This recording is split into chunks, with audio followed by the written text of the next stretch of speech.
Time now for Green Bay Bullfrog Baseball on WOCO Stereo FM.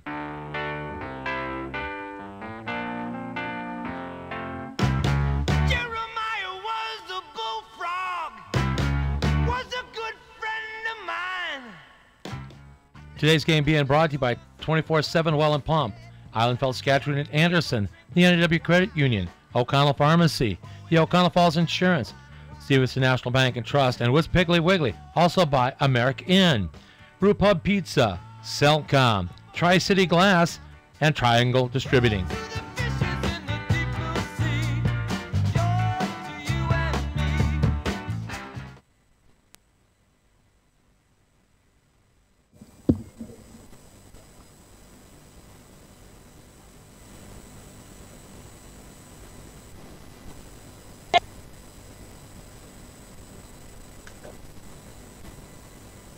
Hello and welcome to Rivet Stadium here in Rockford, Illinois, where we just had an absolute beautiful pregame ceremony, which included 2 helicopters coming and landing in left and right field, which came with an ambulance bringing in the police chief, the mayor, and many more. Of the national anthem by a local elementary school, and then a police chief singing the national anthem in all of its glory. Absolute goosebumps with fireworks going off during it as well. Just an absolute one of the best pre-game ceremonies we've seen all season, and it almost sets the stage to make this game seem like it's worth more than just your everyday Northwoods game, as there are more fans here than there have been all season. For the Rockford Rivets here, a beautiful crowd for a beautiful night of baseball. My name's Nolan Knight, voice of the Bullfrogs, and welcome to the Bullfrogs Radio Network here on the WOCO Sports Stream. I was able to meet up with, of course, a volunteer pitching coach for the Bullfrogs, Matt Best, and talk about the recent worries of the Bullfrogs as they do come into the game on a 3-game skid. Tune in. Bullfrogs coming to the game on a 3-game losing streak. What's going to be the difference to get on the other side of the column? Putting runs on the board. We struggled the last few games, executing with runners on base. I think for us to get over that hump and get over the losing streak, that's the main focus. I know the pitchers will do our job to throw strikes, to get out. I think mostly with the hit, get the runs on the board, and then we're going to get a win. You work mostly with the pitchers, of course, the assistant pitching coach this season for the Bullfrogs. Nick Parr on the bump tonight for the Frogs, getting his first start. What's the main difference between normally when you're a guy, if you're a reliever, and then now he's put in a position where he's starting? What's he going to have to focus on? What's going to be different? He's going to have to pound his own. I mean, he's been great for us out of the bullpen. I think nothing changes for him. I think his progression stays the same. He's just got to pound his zone, get outs, throw a lot of strikes, and he'll be successful and hopefully get us a win. All right, on the coach's side of things, this time around, of course, you were a player last year, about a month into the season or so. Would you say your body feeling a little bit better than last year when you were playing day in and day out? Yeah, my body does feel better. It's not the same, anymore. I know I'm retired. I don't have to put the work in every day, but I've enjoyed it. I'm happy, and I get to work with kids on a daily basis, especially these guys, and it's been a blast. Awesome. Thanks, Coach. Good luck tonight. Thank you. So that was pitching coach of the Green Bay Bullfrogs, Matt Allenbeth, saying that the guys just got to hit, and it's going to work out for the Bullfrogs. The helicopters here on pregame are about to take off and leave the field. As one thing to mention is that the pitchers for the Bullfrogs had to end their long toss a little early. We'll see if that plays into the game at all. But let's get in with the league schedule.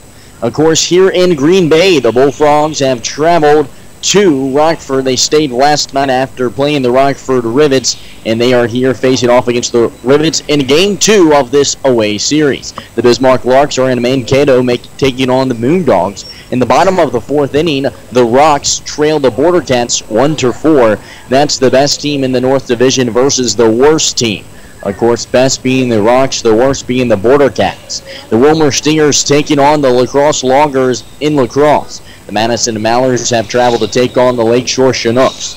The Wisconsin Woodchucks have traveled to Kenosha to take on the Kingfish. The Kalamazoo Growlers are in Fond du Lac taking on the Dock Spiders. The Waterloo Bucks taking on the Duluth Huskies in Duluth. The Rochester Hawkers are in Eau Claire taking on the Express, and the Wisconsin Rapids Raptors are taking on the Battle Creek Bombers.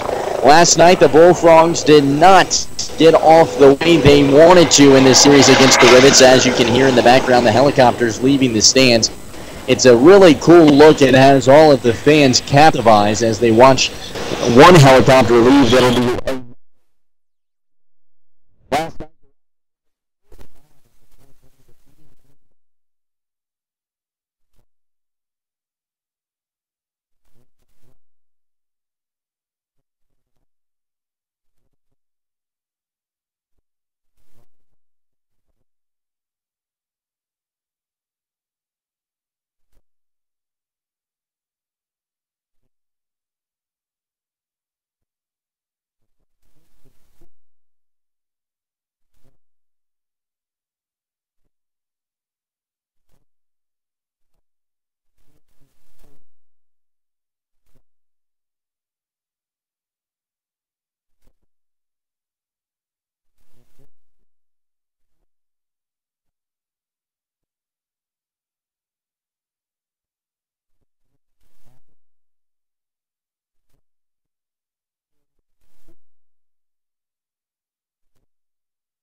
to the WOCO Sports Stream on the Bullfrogs Radio Network.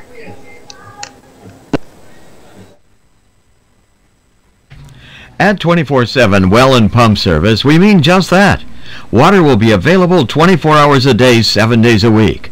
Call 920-848-2407 or 920-604-2407, and a licensed professional will come out to your site. Whether it is a water system installation, repair, well inspection, or install underground water lines, they'll be there. Call 920-848-2407 or 920-604-2407. We're in the Oconto Falls area Yellow Pages. 24/7 Well and Pump Service, Fireside Road, Oconto Falls. Visiting teams and combinations are brought to you by American Inn Lodge and Suites, Green Bay West. For toll-free reservations, contact 800-634-3444. American Inn Lodge and Suites, Green Bay West. Welcome to genuine American Inn hospitality.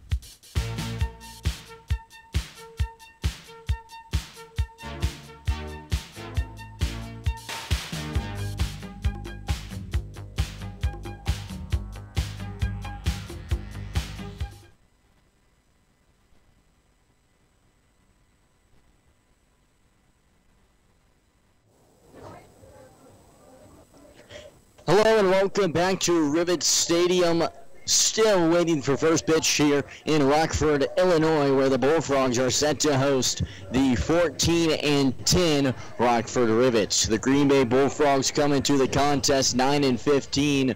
Currently sit tied for 8th place in the South Division. Of course, 10 teams in each division this season after the addition of a team to the south and a team to the north. Those two teams being the Fond du Lac Dock Spiders and, of course, the Bismarck Larks up in the North Division. Rockford, their team that's new to the league as well. They got their first start to the season last year, and if you look around at the stadium here, you wouldn't know it. There's a good crowd here on hand for tonight's game. Of course, it's a Saturday night. School is out. Bruno Mars playing in the background. Beautiful weather. Not hardly a cloud in the sky. Temperatures are cool. You don't feel hot. You could have on your jacket if you wanted to. You could have on a tank top if you wanted to. Just an absolute gorgeous day for baseball. With that being said, it's quite windy here, as it was yesterday. I joked around when I got here that, man, is it always windy down here? Yesterday, of course, a windy day, and today is as well. That flag out in right center field, whipping back and forth from left to right field. We'll see if it plays in action in tonight's game. Of course, Alonzo Jones benefited from it last night, sending one over the right field wall. It's a great night for ball. I'll give you the dimensions here. It's 313 down the right field line and 313 down the left field line. No dimensions out in center, but it's a relatively uniform park. Just a perfect diamond on the base paths here, and it just goes all the way around. There's some funky corners in right field, but besides for that, I don't really see a ball getting stuck anywhere deep in any part of this field. That being said, the tarp does sit over by the bullpen of the Bullfrogs on the right side. And we saw a ball get over there recently, yesterday, and it got stuck, and a runner got an extra base hit. But that's really the only thing you kind of have to worry about here. It's a shorter walls in right field and center field as well.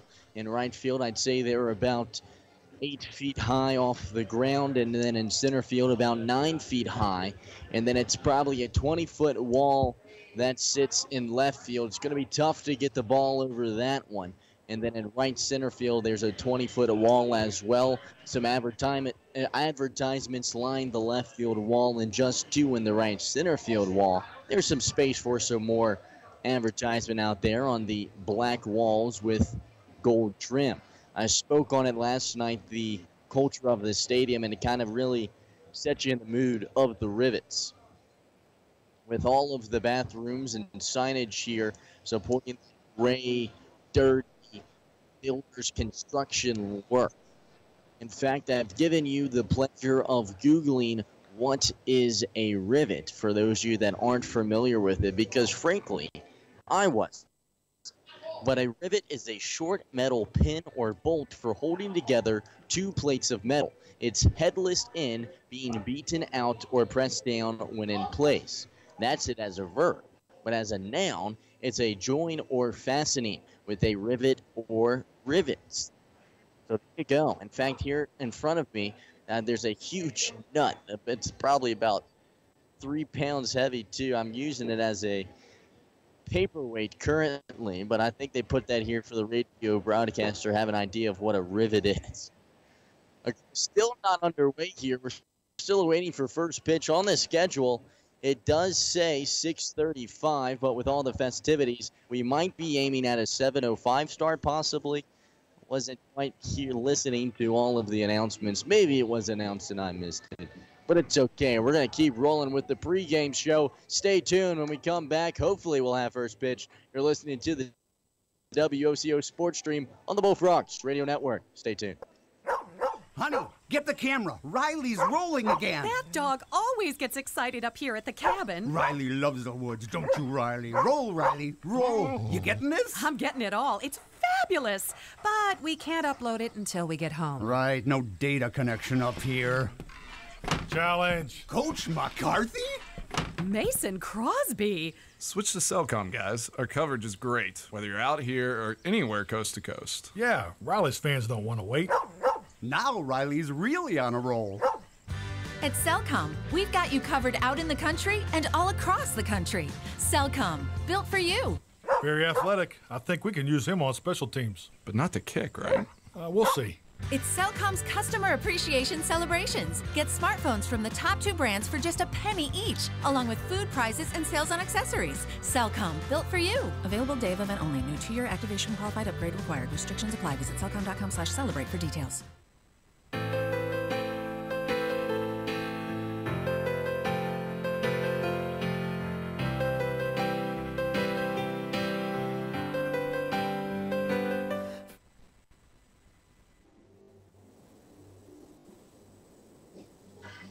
Hello and welcome back to Rivet Stadium. It is a gorgeous day for baseball, although we're still waiting for it.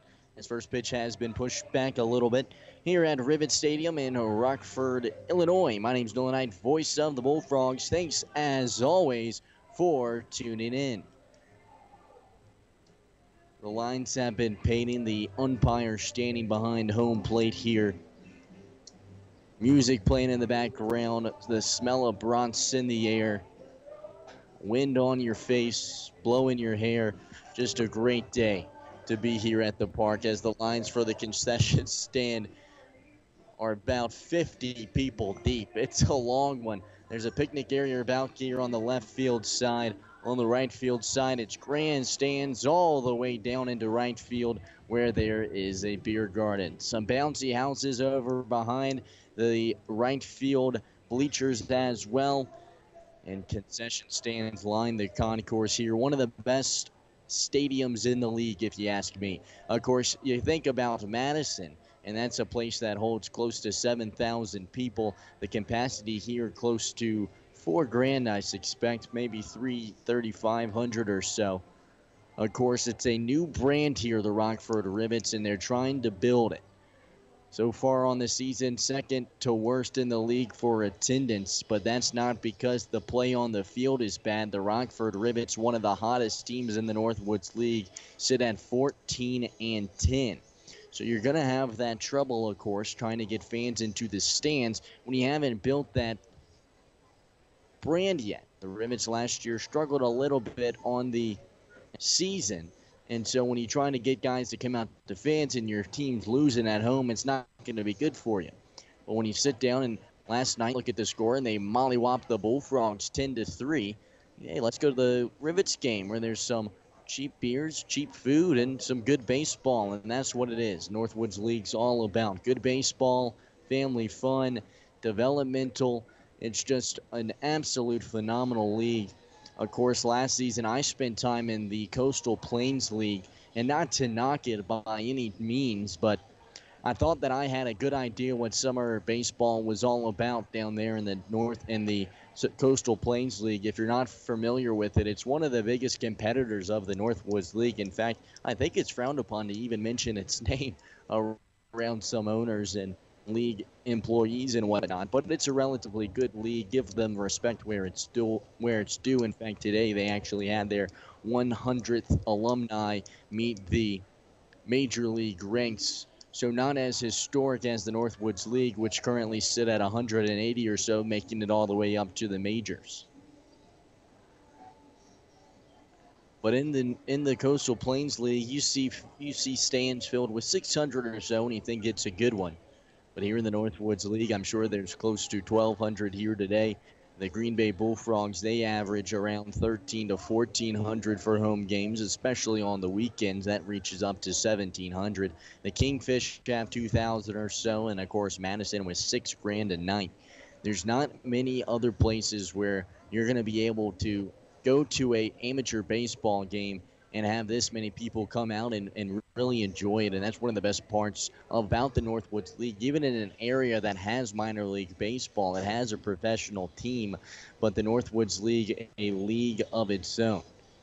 Here with the amount of fan attendance and fan fun, as well as good baseball out on the field. Of course, the Northwoods League probably, you would say, catered more to the hitters than it is the pitchers, as it's in and day out. You see some of the best hitters around the league, and the umpires give each other fist bumps, and they are now jogging around the field, getting ready for the game as we are about to get underway here in Rockford, Illinois.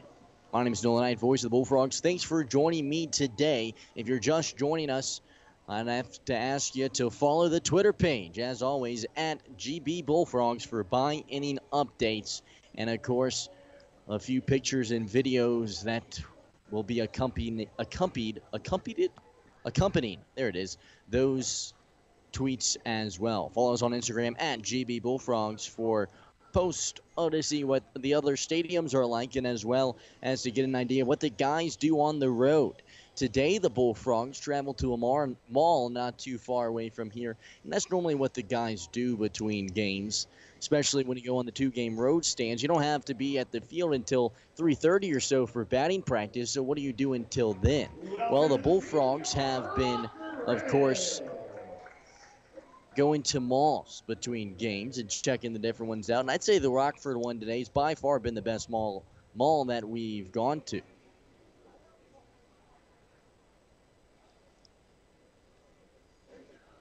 Of course, it was a large mall, the largest, which made it the nicest. And there was some virtual reality video games there that you could play for $5, and all the guys got in on it. They gave a deal for, it was like 5 guys can play for 20 or so. And those guys, of course, bought into it. And it was pretty neat. I'd, of course, heard about it, virtual reality gaming. You put on this headset, and you're put into this whole new world. And you see videos of it and stuff, and it doesn't seem like that, how great can it be? It's you just turn your head, and, what's the difference than it's just a big screen. But it's not. I mean, I've got to put on the headset for 2 minutes or so, and, it was very immersive. There's some really funny videos of the guys goofing off and just having a good time with it. And he talked about summer collegiate baseball. As I mentioned a few times, this team here has been absolutely fantastic to be around. They're guys that love each other, love the game of baseball, and you put baseball guys together and they mesh well automatically, and that's what we've seen here with this Green Bay Bullfrogs team. I'm told by Larry up in the studio that there are some fans that have made it to Rockford to watch the game. So if you're listening on your phones or whatever it may be, that thanks for coming on by and watching some Green Bay Bullfrog baseball in person. So tip your hat off to yourselves for coming out to Rockford to watch the games, and thanks for tuning in to the Green Bay Bullfrogs broadcast every night. It's about time to play ball here finally. Of course, we had a delay due to the pregame festivities that cut the warm-up time short for the guys. But we are underway here at Rivet Stadium now. Alonzo Jones dig in, and the first pitch from Moffitt is swung on and fouled back into the backstop. An 0-1 count, and we are underway. It looks like everyone knew besides me that it was a 7 o'clock first pitch instead of 6:35, so we'll be getting out of here a little later than expected, but who cares? 0-1 pitch, swung on, line drive left field, drops fair, and at the feet of Ryan Hutchinson's the left fielder, and Alonzo Jones continues his hitting way for the Bullfrogs. First pitch he sees after he fouls one away is a line drive, and it's a base hit. First hit of the day up on the board for the Bullfrogs. It took them 5 innings yesterday to do that, but do it here in the first batter. Aaron Pleschner, the right-handed hitter out of San Jose State, now digs in for the Frogs. Last night, Aaron Pleschner would struggle for the Bullfrogs. He would go 0 for 4. Shows bunt, but pulls it away. It found the zone. Doesn't matter, 0 for 1. Pleschner comes in the game batting .292 on the season. Here in the past 5 games, Aaron Pleschner currently supporting a .306 batting average. Watches the 0-1 go by for a ball. 1-1 count now with Alonzo Jones over at first. There's no outs on the board, and despite it being 30 minutes after what was supposed to be first pitch, we're here in the top of the first inning with a 0-0 score. Throw back to first. Jones slides back safely. Aaron Pleschner, of course, a bright spot for this Bullfrogs team, has been played in 10 of the last 10 games. The only Bullfrog to do that here in the past 10. 1-1 in the dirt. 2 balls and 1 strike. Clay Moffitt out on the bump for these Rivets team. Comes in the game supporting a .503 ERA. And has not recorded a win on the season. Throws back to first. Jones scampers back, standing up. 2-1. Bullfrogs in their alternative unis. Green socks, gray pants, black tops with neon green and orange. Accenting it on the sides. 2-2 pitch fouled away. For all you fans that come out to Bullfrogs game, you're familiar with the pinstripes at home, but the road jerseys raise eyebrows wherever they go. Of course, in all good fun, they're made fun of looking like interstate batteries, which I see the resemblance. It's pretty funny. 2-2 pitch. Fastball swung on. It's a little blooper into right field, and it drops fair. Alonzo Jones is going to go for 3. He comes in sliding safe. The throw from right field is thrown to the cutoff man, and Alonzo Jones uses that speed that I've talked about oh so much and gets over to third base. So an absolutely different start to the game here in this top of the first inning with runners on the corners now for the Bullfrogs and Aaron Pleschner and Alonzo Jones over at second.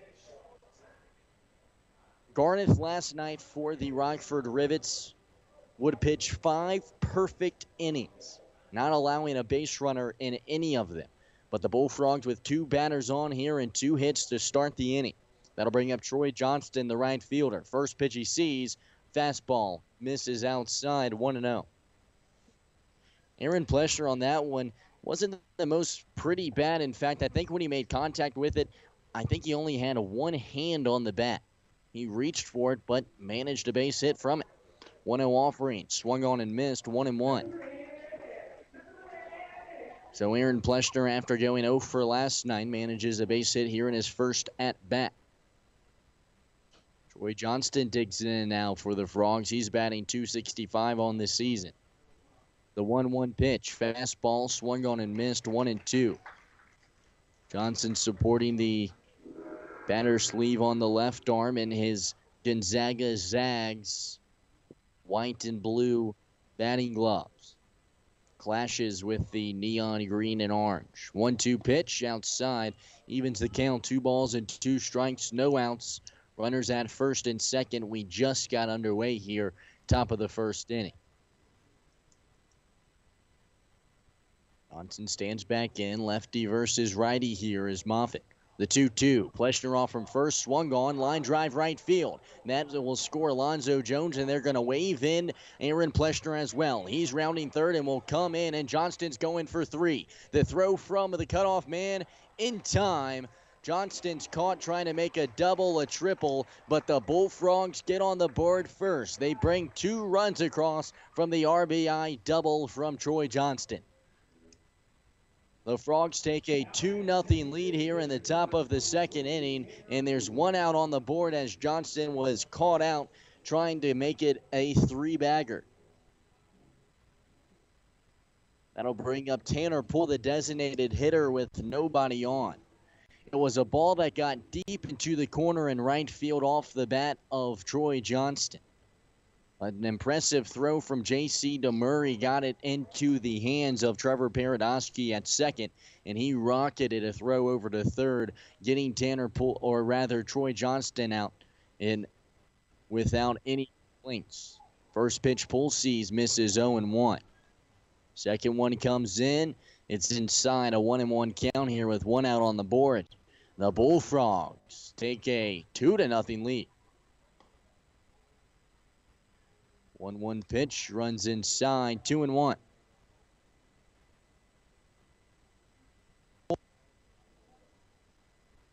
Poole stands in, the 1-1 pitch to him's a fastball. It's swung on, it's a pop-up, and that'll fall over past the grandstands on the right sides, and all the kids will scamper for it.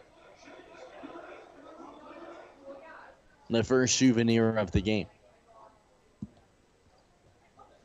Poole stands in, waves the bat around. The 2-2 pitch to him is high. Full count now. 3 balls and 2 strikes and out on the board.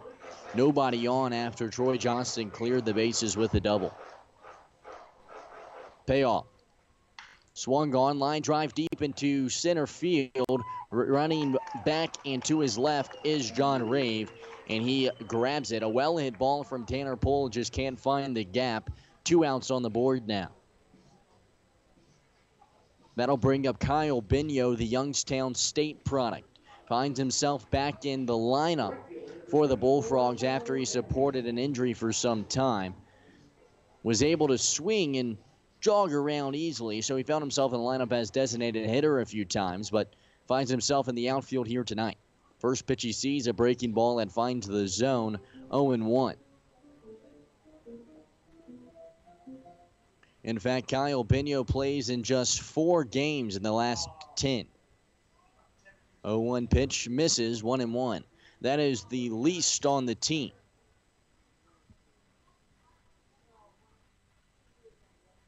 However, would have had 267 in those 4 games.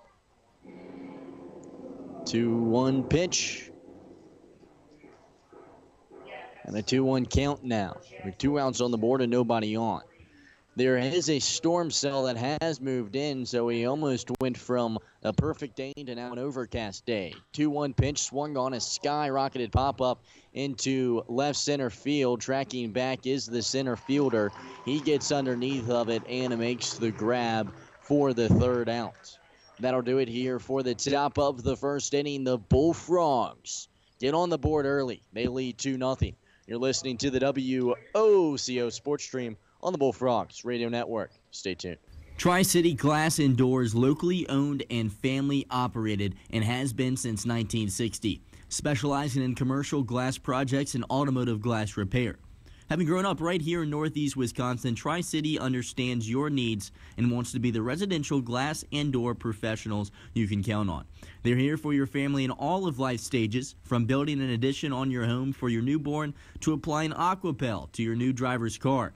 Additionally, they are locally owned, so there's no hoops to jump through.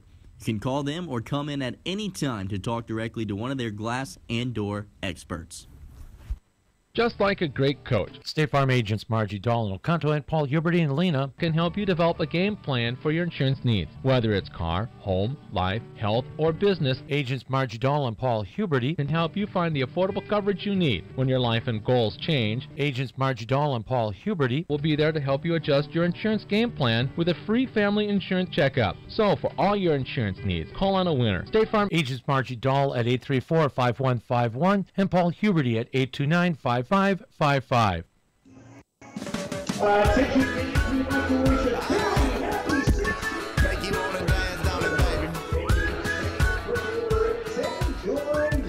Hello and welcome back to Rivet Stadium here in Rockford, Illinois. My name's Dylan Knight, voice of the Bullfrogs, and we're about to get underway with the bottom of the first inning, where the Bullfrogs have a 2-0 lead over the Rockford Rivets.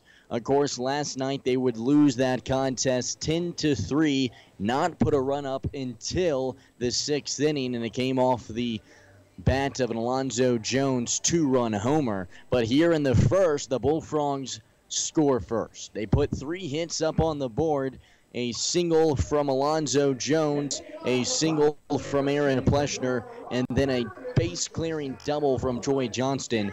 He would get caught out trying to turn that double into a triple, however. And then Tanner Poole and Kyle Binya would both fly out to center to end that first half of the inning. About to get underway here with the bottom half of this inning, and due up for the Rockford Rivets will be Jeremy Houston, the shortstop out of the University of Indiana. First pitch he sees runs high and wide, 1-0. I talked extensively about the weather here during the pregame show. However, all that wind has brought in a cell of clouds. 1-0 pitch, swung on, ground ball to Aaron Pleschner at shortstop. Scoops it up, throws it across the field, and Willie Bourbon squeezes it for the first out, beating the runner out by 3 steps or so. An easy defensive play for Aaron Pleschner, and I say easy just because he makes it look easy. Aaron Pleschner, a great fielder for the Bullfrogs. Not a bad hitter as well. That'll bring up John Rave, the center fielder. He stands in, waving the lumber around, shows bunt but pulls it back. It was outside, a 1-0 count. Zach Plunkett behind the plate, calling the signs for the Bullfrogs here. And Nick Parr's out on the mound for the Frogs. 1-0 pitch, runs down in the dirt, in fact goes between the legs of Plunkett, 2-0. Nick Parr getting his first start on the season for the Bullfrogs. Had appeared in 4 games of relief previously. 2-0 pitch runs high, a 3-0 count now. Talked with Matt Ellenbest before the game. I've posted that interview on Twitter at GB Bullfrogs. 3-0 pitch, that one finds the zone. 3-1. He talked about how he just needs to hammer the zone and he's going to be all right. Let the defense work behind you. The 3-1. Fastball right across Broadway. Full count, 3 balls and 2 strikes. 1 out on the board. Nick Parr comes into the game supporting a 14K to 8 walk ratio. Payoff pitch outside, and there's the 9th walk of the season and the first of the day. John Rave will get on first base. He's the first base runner of the night for the Rivets. That'll bring up Trevor Paradosky, the second baseman. Paradosky, the left-handed hitter out of Texas Tech. One of 3 Texas Tech guys on the lineup card. Of course, Brian Klein and Zach Reams find themselves in the lineup as well.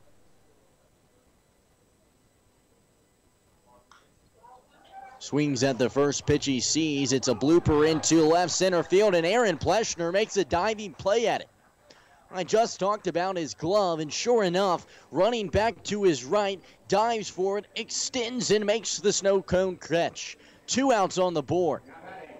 John Rave scampers back to first. Pleschner was ready to gun him down there as well, and Pleschner deservedly does a little dance for the stands. He loves it. Bullfrogs do as well with 2 outs on the board here.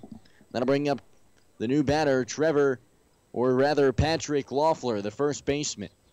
left-handed guy out of Indiana as well. One of two Indiana guys on the lineup card. First pitch outside, 1-0. Fans still finding their seats here in Rockford as the lights get flashed on because of the storm clouds that have rolled in. That one found away right side over near the bullpen of the Frogs. A 1-1 count now with 2 outs on the board and John Rave at first after the walk. Nick Parr comes set, sends in the 1-1 pitch, grounder up the middle of the field to Frazier, underhand toss to Pleschner, the shortstop, who steps on the bag for the 3rd out. That'll do it here for the first frame. The Bullfrogs with a 2-0 lead here in Rockford. You're listening to the WOCO Sports Stream on the Bullfrogs Radio Network. Stay tuned.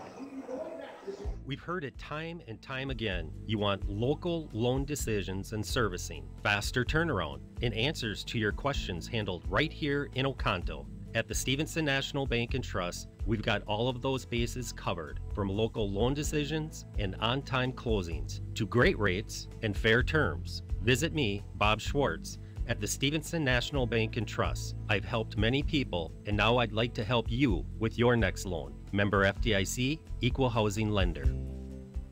Over the past 60 years, Triangle Distributing has maintained itself as a leader in the market as it has responded to the changes in product innovation and consumer demands. It is in this commitment to employees, customers, community, and supplier partners that has enabled them to remain one of the best and most respected distributors in our state. Combine the flavors of Italy with the heart of the Irish, add some Chicago flair, and you've got Gallagher's Pizza. For the best Chicago-style pizza north of the Illinois border, Gallagher's Pizza is your destination. Call now for delivery or pickup in Green Bay and De Pere. Gallagher's Pizza, home of the best lunch buffet in town.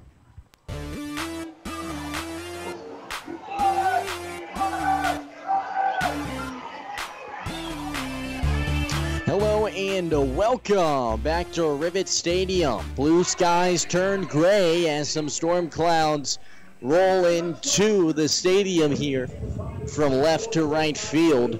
The wind picks up.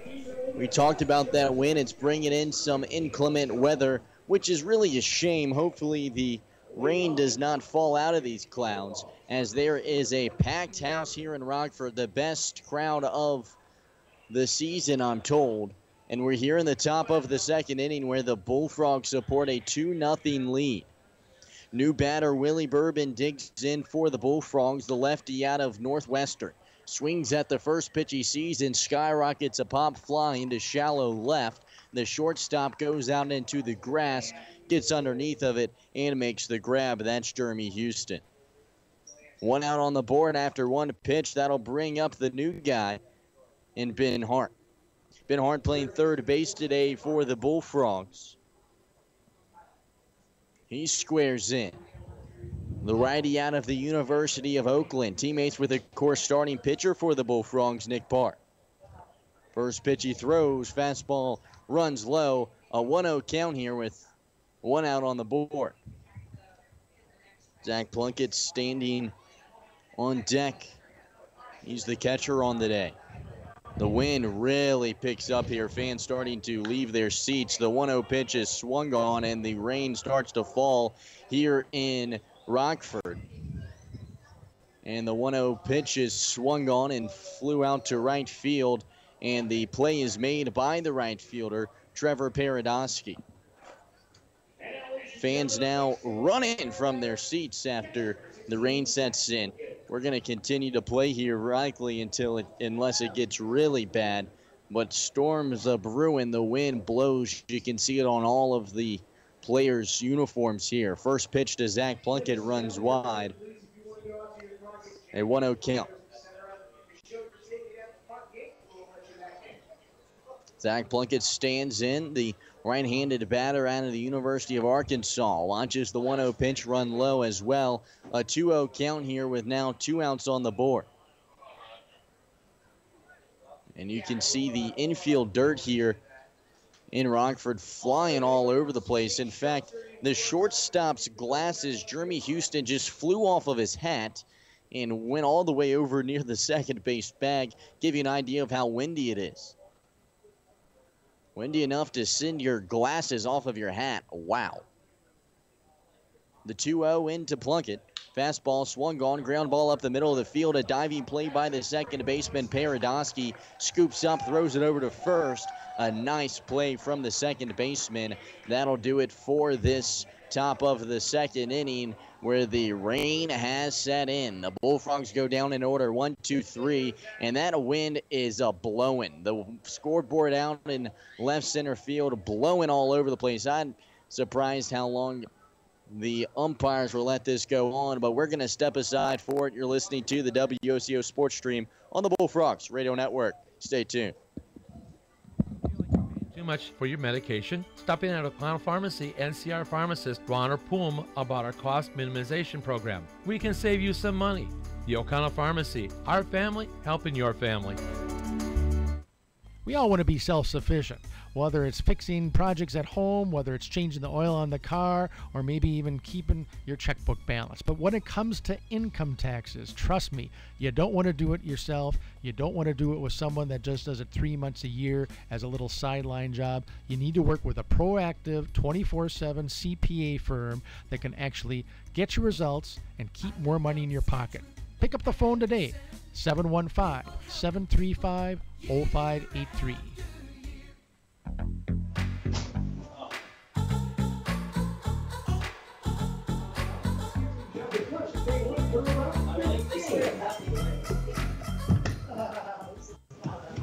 Well, that's funny. This one's kind of sucky. I have to put it like that. That should be good. This is the cheapest freaking press box. Hello and welcome back to Rivet Stadium. Sorry for the delay there.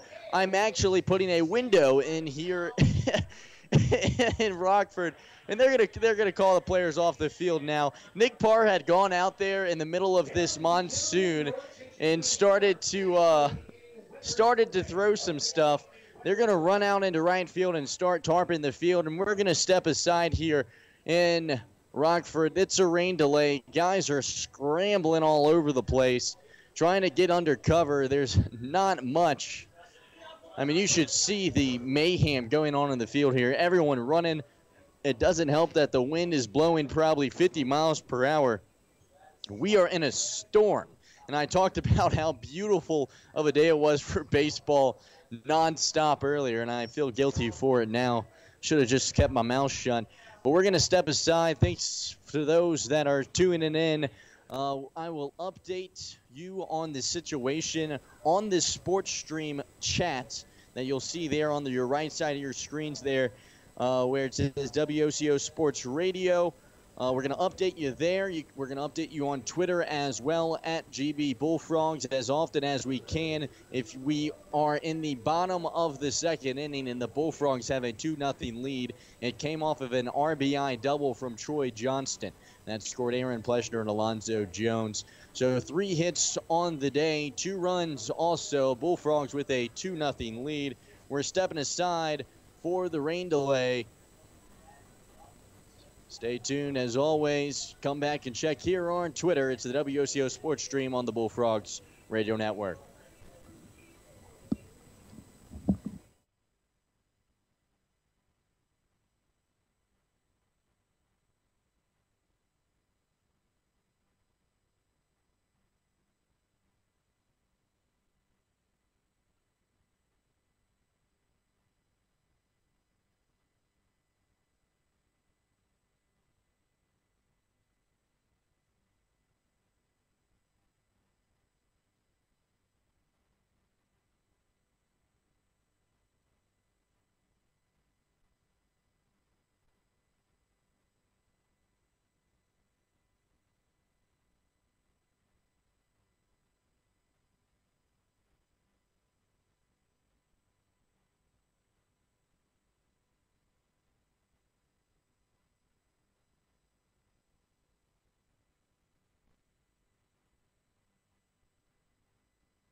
Hello and welcome back to Rivet Stadium here. We're back in action. New batter up here for the Rockford Rivets will be Ryan Hutchinson. He watches a couple pitches go by him. It's a 1-2 count here with no outs on the board. Just got back underway. Bottom of the second inning. Bullfrogs lead 2-0. They pitch in from Hutchinson's runs low in the dirt. Evens up the count 2-2. It's a wet one here. The rain, I can't quite tell what's going on here. I think it has gone by for the most part. Just maybe a little mist is all that's left. The fans starting to rumble back into their seats. A 2-2 pitch is swung on. A ground ball left side. Foul. So we're back in action. And like once the rain started falling, could be a long one, but just about a 10-minute delay or so when we're back in action. There was no electricity out in the air or anything else like that. It was a 13-minute delay as the 2-2 pitch is fouled off, and in fact Hutchinson's actually loses grip of his bat here. It's a little damp, you could say, here. And so he's going to go back over towards his dugout and ask for the rosin here. And so we're going to stay here with a 2-2 count after he fouls that one away.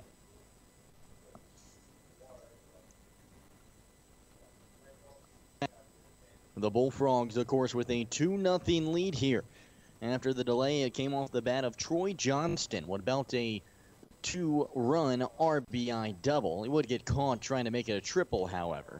But we'll forgive him because he puts 2 runs up on the board for the Frogs. They now lead 2-0. Hutchinson's got his rosin and stands back in. The right-handed hitter out of Illinois State swings at the 2-2 pitch, fouls that one away back over near the bouncy house over on the right field side. We'll stay at 2-2.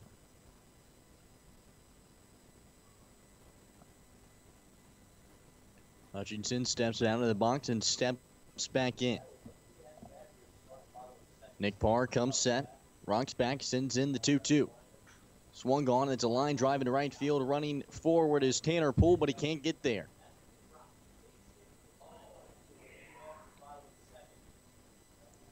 It's the first hit up on the board now for the Rockford Rivets, and it comes off the bat of Ryan Hutchinson, the left fielder out of Illinois State. Takes his time getting that at bat, fouls away 3 or 4 pitches, takes 2 balls, goes to get some rosin. You know, no hurry. We're waiting for guys to get back in their seats anyway. And sure enough, squares away and sends the first hit of the game into right field for the Rivets. Nick Parr comes set, sends in the new pitch, and it's swung on, a fly ball into shallow left. Troy Johnson gets underneath of it and makes the grab on the run just in front of Aaron Pleschner. Calls him off for the out. 1 out up on the board now, and a runner over at first in Ryan Hutchinson, after J.C. DeMurray just flew out to left field.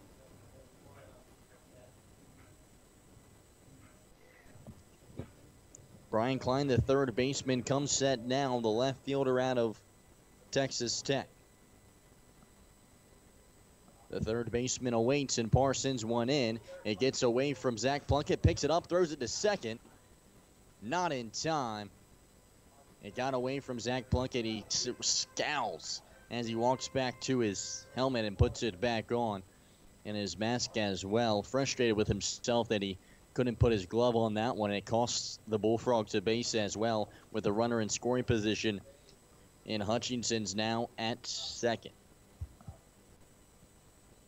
Nick Parr comes set. The righty takes a breath, comes from the hip, checks the runner at second, comes home with a 1-0, swung on and fouled away left side and to the seating. 1-1 here with 1 out on the board now. Just enough rain to make all of the seats soaked, but it's not enough to affect the field whatsoever. Only besides make the dirt just get a little spray down. The 1-1 pitch, fastball, runs well inside. A 2-1 count here with 1 out on the board. The wind stays, but still no rain, it looks like. I'm looking at the puddles and I'm not seeing anything seem to affect it really. So it's just a quick shower or so, and We're back here with cloudy skies and a breeze. 2-1 pitch outside. Brings it to a 3-1 count here with 1 out on the board. Bullfrogs with a 2-0 lead here in the bottom of the second inning. Parr comes set, the righty out of Oakland University. At the hip, stares down the runner at second and comes home with the 3-1. A fastball that's in the dirt, ball 4. The second batter that Nick Parr has walked in this one.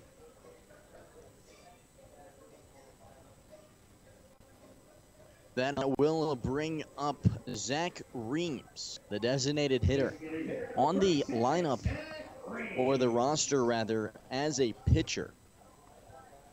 However, he does not pitch for the Rivets.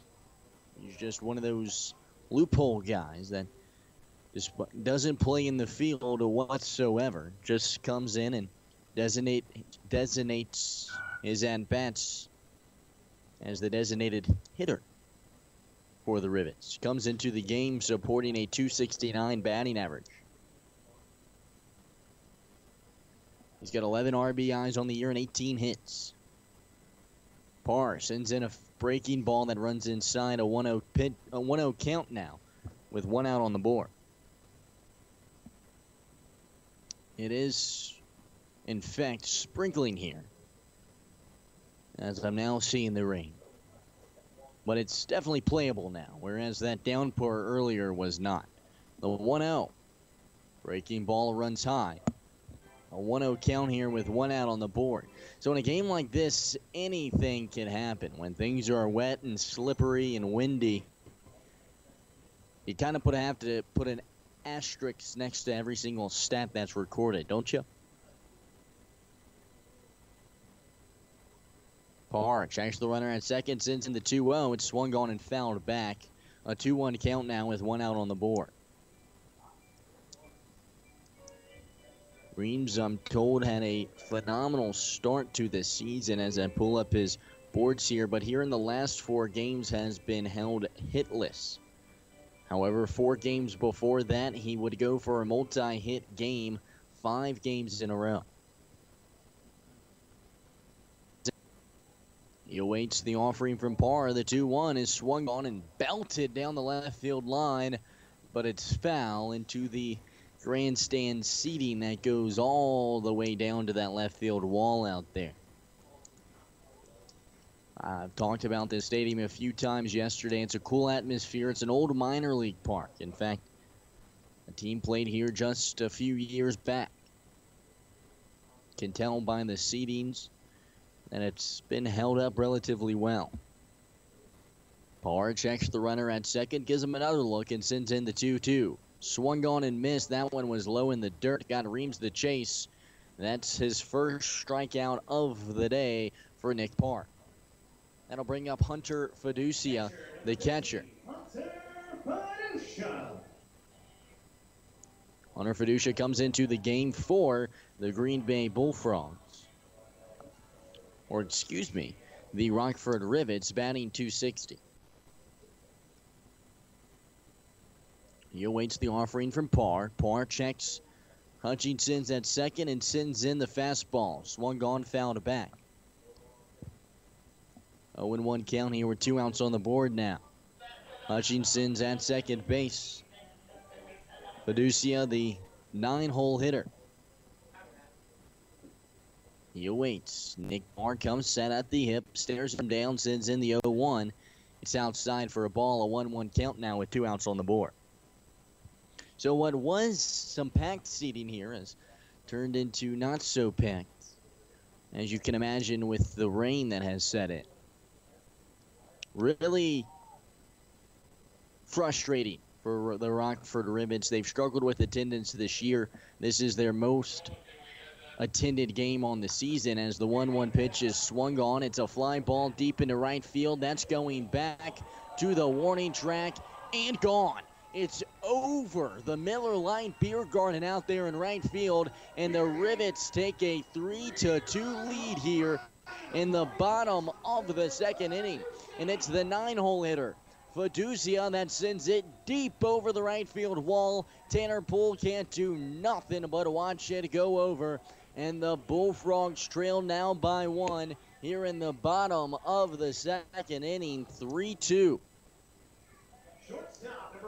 An absolute belt from Hunter Fiducia. You talked about possibly the wind might play a factor, but not on that one. The flag out in right center stands still, and Fiducia is running around the bases and greeted by his pals and Brian Klein and Ryan Hutchinson, who scored on the homer as well.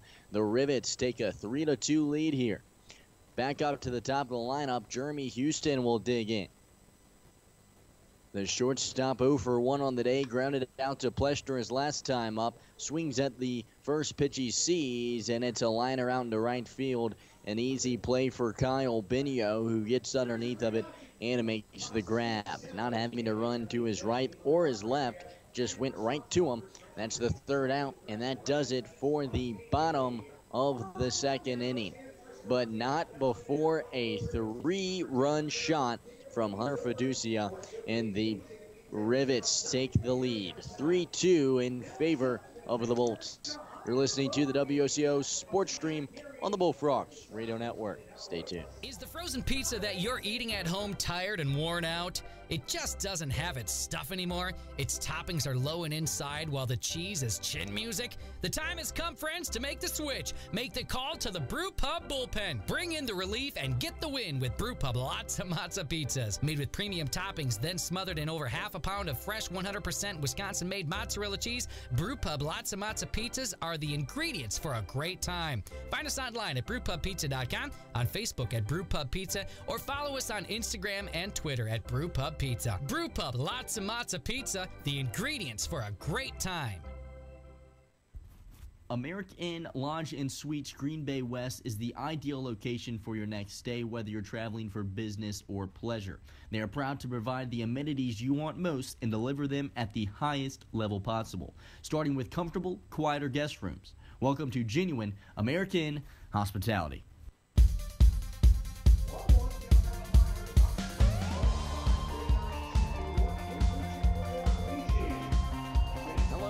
Welcome back to Rivet Stadium here in Rockford, Illinois. My name is Dylan Knight, voice of the Bullfrogs, about to get underway with the top of the third inning, where the Bullfrogs now trail the Rockford Rivets 3-2.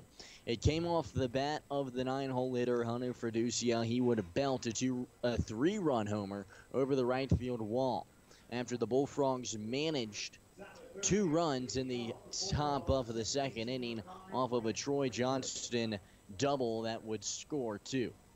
Top of the third here, due up for the Frogs will be the 9-hole hitter, Grant Frazier. Frazier's so far in this season struggling a bit at the plate. Of course, the Central Michigan University guy comes into the game for the Frogs batting just .130.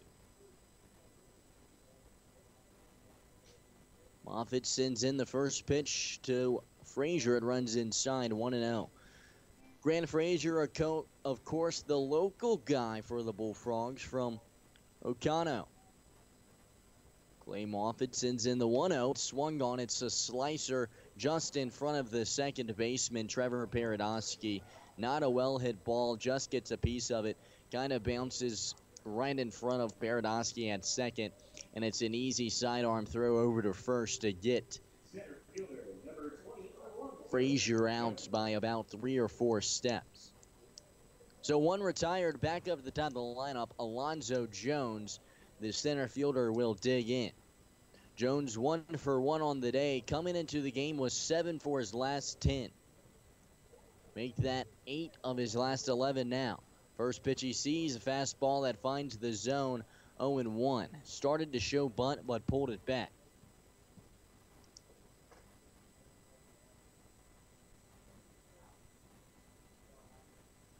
Jones waves his lumber around. The 1-0 offering is outside. A 1-1 count here with 1 out on the board.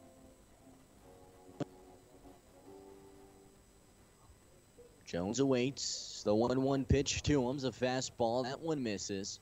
A 2-1 count now. Jones, the switch hitter, batting lefty here against the right-handed Clay Moffitt.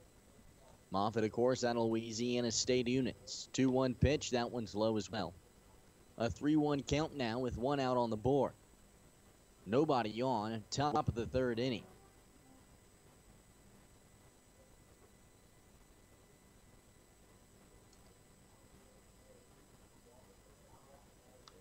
Takes a cut at the 3-1 pitch. It's a pop-up left side over by the third base bag, about 10 feet or so off of the bag. Behind it, near the outfield, the third baseman, Brian Klein, gets underneath of it, waits a couple of seconds, and makes the grab.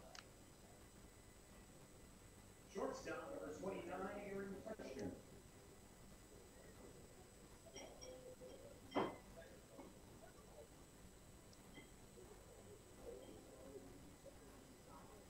So 2 outs on the board. That'll bring up Aaron Pleshner. Pleshner, the right-handed guy out of San Jose State University. Moffitt sends in a fastball, then runs low, bounces off of the plate, in fact, and gets away from Fiducia, the catcher.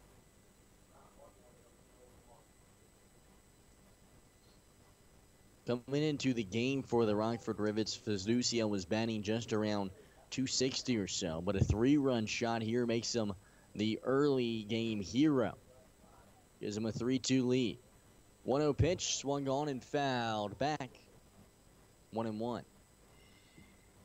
That 3-run homer coming at the perfect time for Rockford fans. You might think that some of them might just want to call it a day and go home, but you see your home team hit a 3-run shot and give your team the early lead, and that might be a reason to stick around, you'd say. The 1-1 to Pleshner. Runs inside, a 2-1 count now with 2 outs on the board. And in fact, that's kind of what happened as I start to see fans find their seats again. Some of them in lines for concessions as well.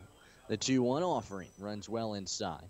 Aaron Pleshner has to raise his hands out of the way of it, as that steady drizzle now has come to a close. A 3-1 count with 1 out on the board here. And that storm cell looking like it might pass over. 3-1 pitch, swung on. It's a fly ball in right field territory and bounces behind the tarp out there over by the Bullfrogs bullpen. Moves it to a full count now. 3 balls, 2 strikes, 2 outs, nobody on. Aaron Pleshner takes a deep breath. Takes a little check swing and kicks his bat, comes back in, draws the X with his lumber, and awaits. Supports the shin guard and elbow shield. Payoff pitch, swung on, ground ball to Paradosky at second. Scoops it up, sidearm toss to Loeffler at first, and it beats out Pleshner by 3 steps. That does it for the top of the third inning. Bullfrogs can't put a score on the board. On to the bottom half we go. You're listening to the WOCO Sports Stream on the Bullfrogs Radio Network. Stay tuned. Have you discovered the privileges of membership? NEW Credit Union is a full-service, member-owned financial cooperative, where many of the services are low-cost or no-cost. NEW Credit Union offers a full range of financial management products, including savings, share draft checking, consumer, auto, recreational vehicle, and home loans, as well as financial counseling resources. Offices are located at 301 Jackson Street, O'Connell Falls, 405 Pecor Street, O'Connell, and 717 East Main Street, Surrey. Online at newcu.org. We also have easy member account access with your smartphone through our mobile money app. NEW Credit Union is federally insured by the National Credit Union Administration and is an equal housing opportunity lender, serving all who live or work in Brown, Marinette, Oconto, and Shawano counties. Members matter most at NEW Credit Union, where we can help you own it.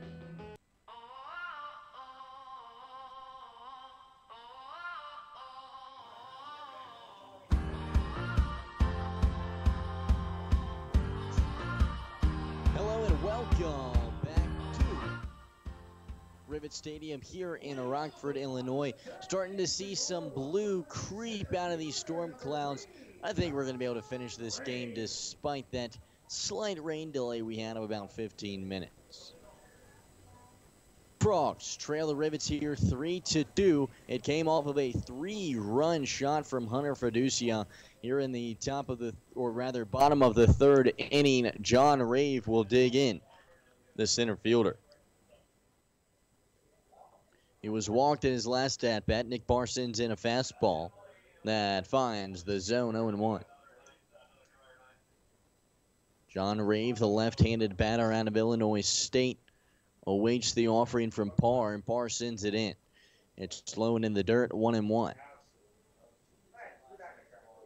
John Rave so far this season for the Rivets is supporting a batting average of about 368 or so, which would be best in the lineup and likely best on the team. He's a guy that's been hot this year, you could say. Fouls away the 2-1 offering. 2-2 now. The 2-2. Swung on. Line drive into shallow left center. And there it is. Troy Johnston with a sliding catch in left center field. He managed the 2 RBI double earlier today, and that time makes the sliding catch look easy. And in fact, after the rainfall, it's almost like he's on a slip and slide out there. Slides in and slides forward about 10 feet or so before coming to his feet and getting a high five from Aaron Pleschner, who was waiting for him to finish his slide to come up and give him a pat on the bottom. That'll bring up Trevor Paradosky. First pitch he sees runs high. It's a fastball. 1-0 count here with 1 out on the bottom of the third inning. The Frogs trail by 1, 3-2. Nick Parr comes set, sends in the 1-0. It runs high as well. A 2-0 count now. Trevor Paradosky comes into the at-bat. He's having a good season as well. 3-1. Listen to this leadoff lineup for the Rockford Rivets. Houston, Rave, and Paradosky. 345, 365, and 341 to start off the game. I mean, get past those guys, and it's not going to be easy either. As sitting in the 5-hole is Hutchinson's, who's 288. And, of course, Ream's not doing bad at 265 and Fiducia at 275. For Rockford's lineup that has quite the good batting average. Sits around 270 or so. The 3-0 count was fouled away, or rather the 2-0 count was fouled away. And then that one goes across for a ball. It's a 2-2 offering. Nick Parr rocks back and sends it in. Check swing. Did he go around? He did not. It's a full count.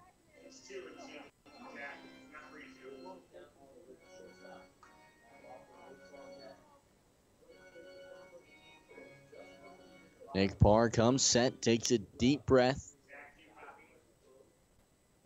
2-2 count. The 2-2.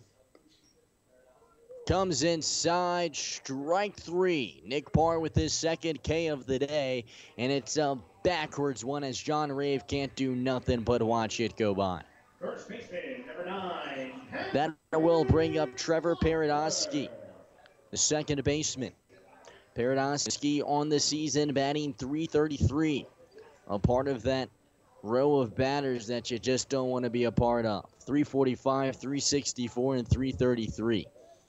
He swings at the first pitch he sees. It's a line drive out into shallow center. Alonzo Jones can't make the read on it, and it's a base hit for Paradosky, the third of the day for the Rockford Rivets. Alonzo Jones kind of hesitates out there in center field. He's a guy getting accustomed to that position out there. Hesitates and then kind of walks and realizes he's not going to be able to get to it in time. If he reads that off the bat, he might be able to make a sliding play at it, such as Johnston did, to get that first out. First pitch into Patrick Loeffler goes by for a strike. Watched it. 0-1 count here with 2 outs on a board, and Paradosky over at first.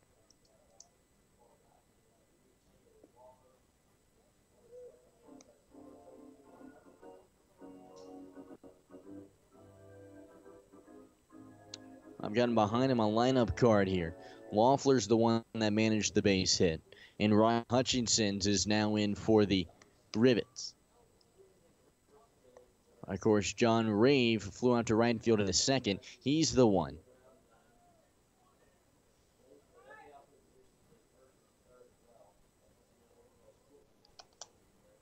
That is over at first. 1-2 pitch. Swung on. Ground ball right side. Left side to Ben Hart.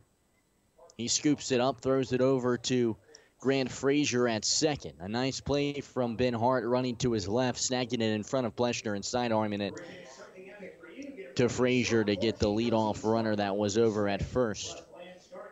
And Patrick Loeffler. Sorry about that. Got ahead of myself in the lineup card. Kind of got it confused. Tell you what, we're going to do it better here in the top half of the fourth inning. Bullfrogs trail 2-1. Stay tuned.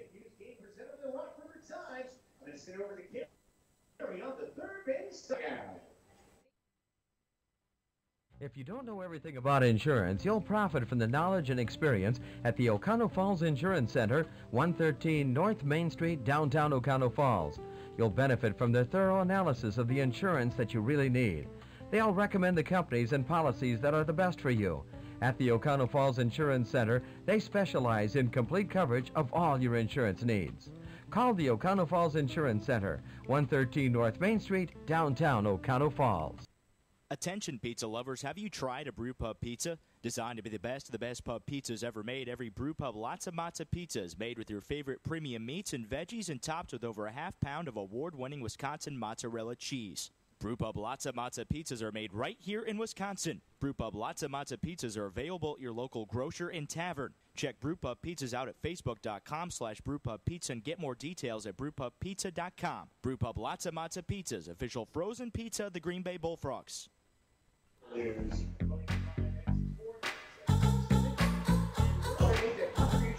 Welcome back to Rivet Stadium, top of the fourth inning. Bullfrogs trail the Rockford Rivets 2-3. Due up for the Frogs will be Troy Johnston, the left fielder out of Gonzaga University. It's the 3-4-5 hitters here in the top of the fourth inning for the Bullfrogs. Johnston, Tanner Poole, and Kyle Bino. Johnston managed the 2 RBI double his last time up. First pitch he sees here in the top of the fourth, runs low for ball 1-0 count.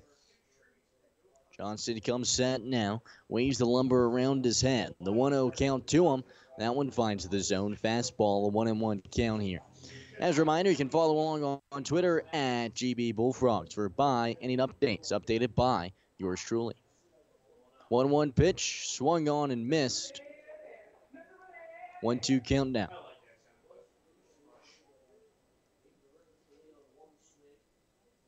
Troy Johnston takes a little check swing and awaits the 1-2. It's low and in the dirt. Evens up the count. 2 balls and 2 strikes here.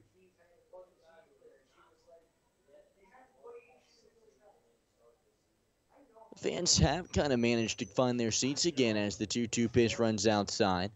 A full count now. 3 balls and 2 strikes. However, what was a crowded beer garden now kind of scattered. Bigger crowd than last night, however.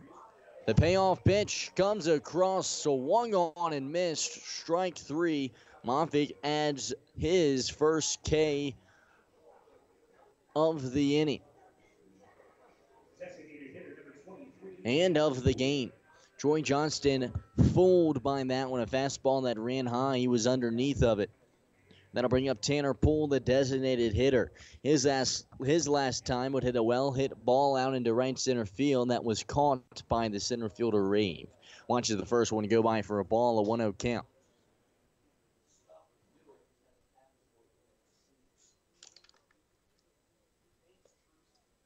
One-0 pitch. That one finds the zone in there.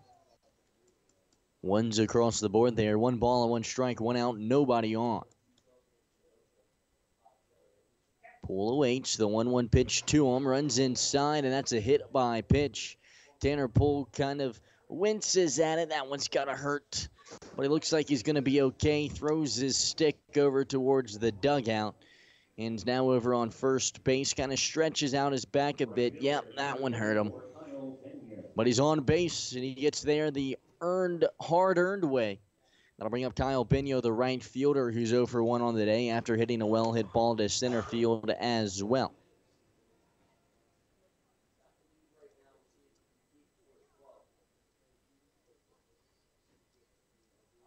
First pitch to Bino is swung on, a ground ball left side. A note play by the third baseman Klein. 5, 4, 3, double play. Brian Klein just manages to backhand it over by the third base bag. Turns, dices one over to Paradosky at second, and he throws one over to Loeffler just in time, beating out Bino by a step.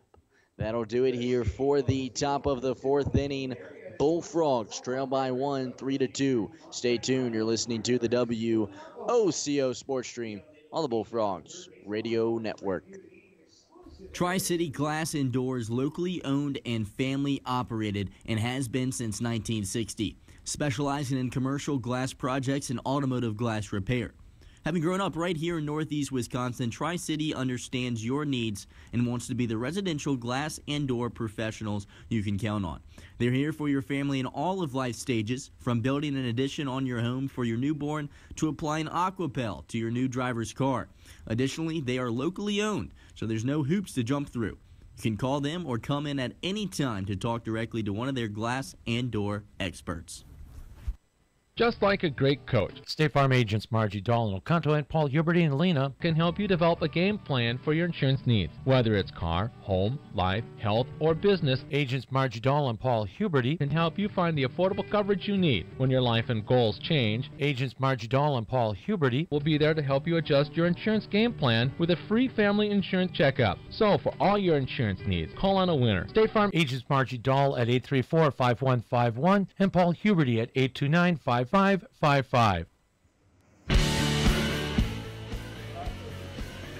Hello and welcome back to Rivet Stadium here in Rockford, Illinois. My name is Nolan Knight, voice of the Bullfrogs, about to get underway with the bottom of the fourth inning. Due up for the Rockford Rivets will be J.C. DeMurray, the right fielder. He's 0 for 1 on the day, would fly out to left field his last time up. Stands in and watches the first fastball go by him for a strike. He falls down the count 0-1 to start off this bottom of the fourth. Nick Parr dices then an 0-1 offering that finds the zone as well. 0-2 count now as Nick Parr finds the strike zone again. Nick Parr, a guy out of Oakland University in his first start for the Bullfrogs here tonight. 0-1 pitch, swung on, line drive left side, that drops fair. That'll be the fourth hit of the day for the Rockford Rivets. A well-hit ball left side finds the gap between the shortstop Pleschner and third baseman Ben Hart. And it's the fourth hit of the day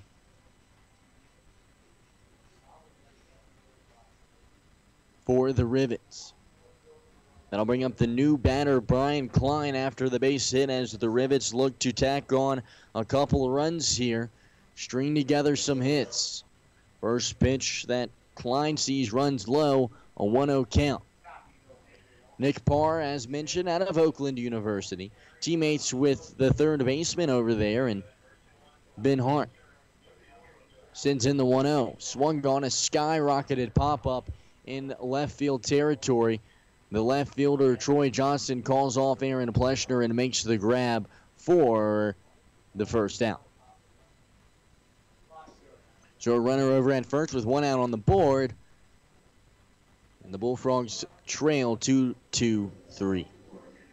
Designated hitter number 36, Zach Green. Nick Parr out of Powell, Ohio. Last past season for the Golden Grizzlies would support a 4-3 record, toss 27 strikeouts in 32 innings pitched. Deals in the first pitch to the new batter, Zach Reams, the designated hitter, which does not find the zone. It was low, a 1-0 count. Reams awaits. Parr throws back to first. He's a little worried about DeMurray. He gets back safely. Back in high school, Nick Parr 2 years ago threw 2 perfect games. I mean, it's hard enough to hear about a high school kid throw 1, but 2 during his career there? That's quite impressive back for his high school team in Powell, Ohio. 2-0. Found back into the backstop. A 2-1 count now. With one out on the board and a runner over at first.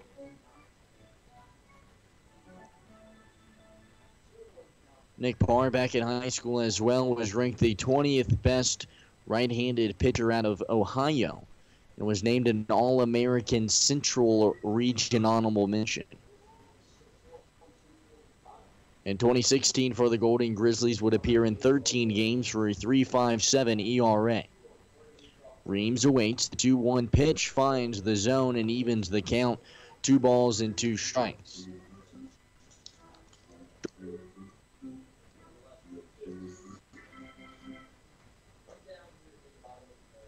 Reams, the designated hitter out of Texas Tech, watches the 2-2 pitch. Run lone in the dirt. Full count now. 3 balls and 2 strikes. So far on the day, Nick Parr has 2 strikeouts and has walked 2 as well. He rubs off the ball, which must have gotten a little damp here. Takes a breath, stares down Reams, and he comes set. From the hip, deals in the payoff. Swung on, ground ball to Pleschner. Underhand to Frazier. Throw to first in time. 6-4-3, double play, ends the inning. On to the 5th we go. You're listening to the WOCO Sports Stream where the Bullfrogs have a 3-2 lead. It's the Bullfrogs Radio Network. When you're looking for the perfect game for your appetite, look no further than Brew Pub Lots of Matza Pizzas. Made with premium meats and veggies, then topped with over half a pound of 100% fresh, real mozzarella cheese made right here in Wisconsin. Every Brew Pub Lots of Matza Pizza is a home run. Made with the hungry in mind, Brew Pub pizzas are big, bold, and belong in the big leagues of the frozen pizza industry. Enjoy a delicious piece of Brew Pub Lots of Matza Pizza right now from the concession stand or pick one up at your local favorite grocery store. Brew Pub Lots of Matza Pizzas, the ingredients for a great time. Did you know that we here at the O'Connell Pharmacy would mail your prescriptions to you? At the O'Connell Pharmacy, we would like to make things easy for you. The O'Connell Pharmacy, our family helping your family.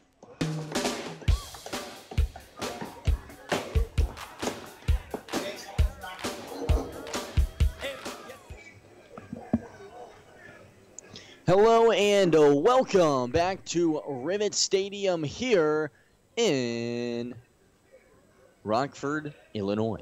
My name is Nolan Knight, voice of the Bullfrogs. Welcome back. The Bullfrogs trail the Rockford Rivets 2-3. And it came off of a 3-run shot for the Rivets. It was Hunter Fiducia that sent it over the right field wall. The Rivets have 4 hits on the day to the Bullfrogs 3. All 3 of those hits coming in that first frame where it would be an Alonzo Jones single, followed by an Aaron Pleschner single, and then a 2-run RBI double from Troy Johnston. Since then, the Bullfrogs have not managed a run, and due up for the Frogs will be the Northwestern kid in Willie Bourbon. Bourbon so far on the season for the Bullfrogs comes into the game supporting a batting average just below 200. In fact, in his last at-bat, I think that put him underneath of that hump. With that being said, he's a guy that is managed to get hits and get the ball in play when the Bullfrogs need him to. He's got 7 RBIs on the year on 10 hits. That 7 RBI total is good for top 3 on the team. In fact, it is 3rd on the team. He stands in, waves the lumber around, and Moffitt deals in a fastball to him. That finds the zone 0-1.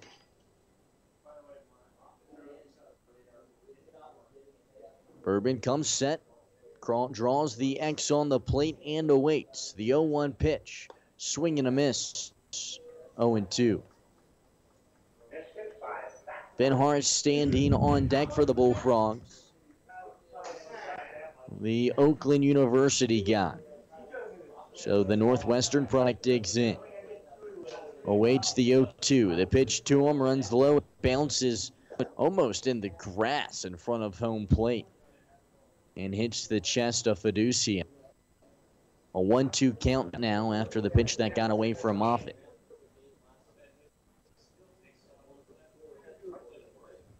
Moffitt comes set. The righty deals in the 1-2. Swing and a miss. Strike 3. Clay Moffitt now on the day has 2 strikeouts after fooling Willie Bourbon there. He chased one that was low and away. Ben Hart now will dig in the righty. Ben Hart before the game actually caught up with me and said that his parents listen to the stream. First pitch he sees, the fastball that finds the zone, 0-1. And that his dad really appreciated. Oh, good of a job by Deuce. So shout out to the Hart family. Ben Hart will give you a shout out as well as he swings at the 0-1 pitch and lines one deep into right center field. He's rounding second. He's going for 3, and he will get there sliding in. No tag, no play. It's a stand-up triple for Ben Hart. It gets away from J.C. DeMurray out there in right field, and the Bullfrogs now with the tying run just 90 feet away. Going to have to give Ben Hart's parents a shout-out more often as he squares away and launches one into the gap in right field. Nobody can get there, and now he stands just 90 feet away. That's his second triple of the season. Ben Hart likely one of the few guys in the Northwoods League that has 2 triples on the year. In fact, I'll look up that stat for you. But nonetheless, Zach Plunkett, the 8-hole hitter, will now dig in for the Frogs. Plunkett 0 for 1 on the day. Plunkett takes a cut at the first pitch he sees and misses 0-1. The Frogs nearly had 2 triples on the day as Johnston would try to turn a double into the triple but couldn't. But here's some bad news, folks. The rain has set back in. We'll likely try to finish this top half of the inning before another delay. But it's definitely still playable, but it's not a comfortable rain to be in as the fans flock for the stands. 0-1 pitch chased by Plunkett is swing and a miss, 0-2. Plunkett with 1 out on the board just needs to put it in play, and it will likely tie the game up. And Hart will come across as all the infielders play at normal depth. Plunkett comes in, waves the lumber around, 0-2. Well outside, a solid job by Fiducia to block it, in fact, from getting into the backstop. 1-2 count. 1 out on the board. Runner at third.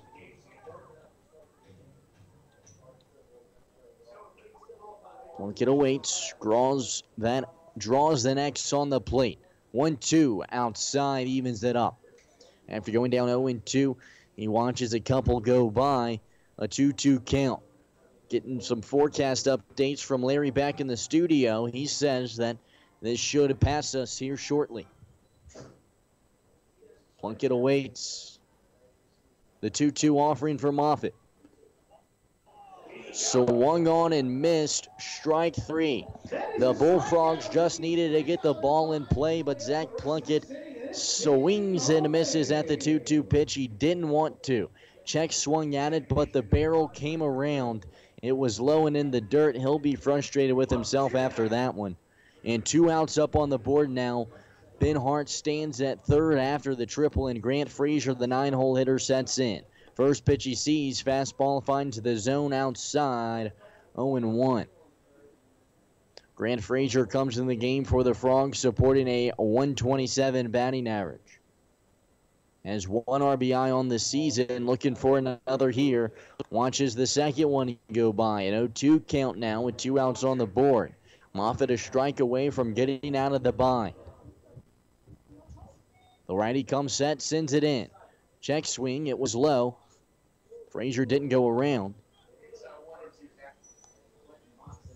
A 1-2 count now. Hart takes a lead over at third.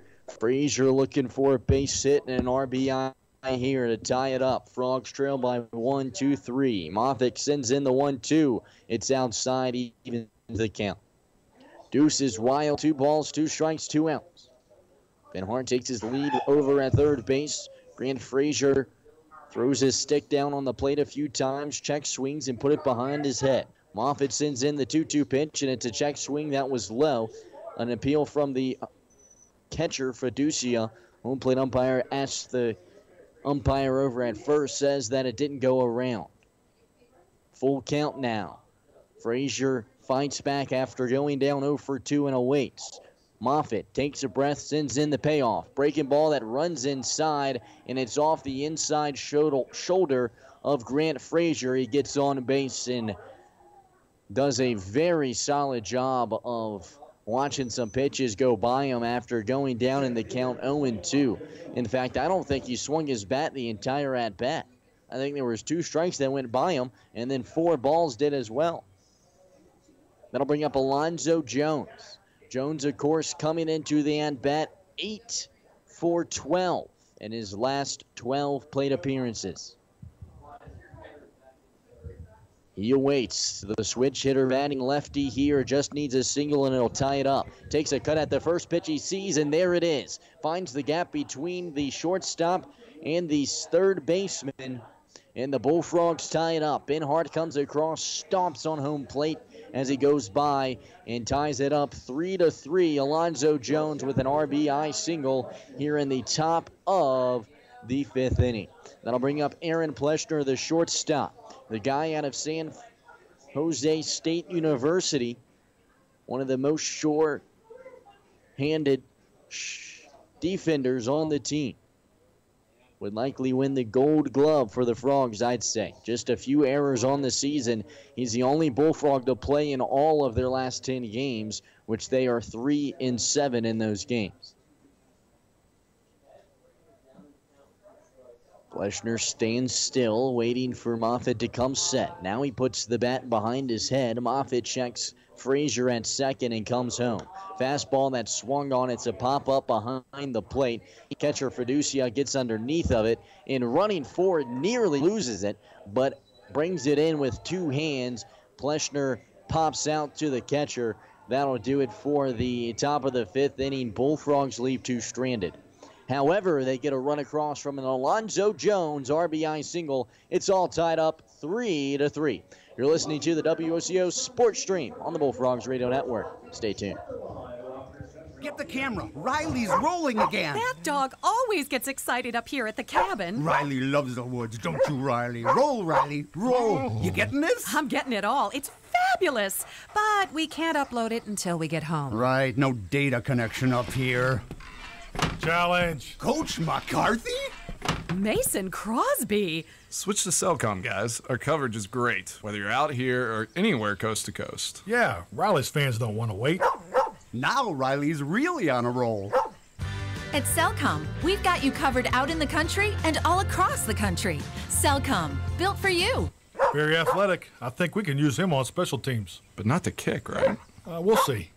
This summer at Cellcom, save $100 on a new LG G6, and we'll cover your cost to switch from another carrier. Cellcom, built for you. Activation, flex agreement, and data subscription required. Device trade-in required. Restrictions apply. Trademarks and names are property of their respective owners. Visit cellcom.com/save for complete details.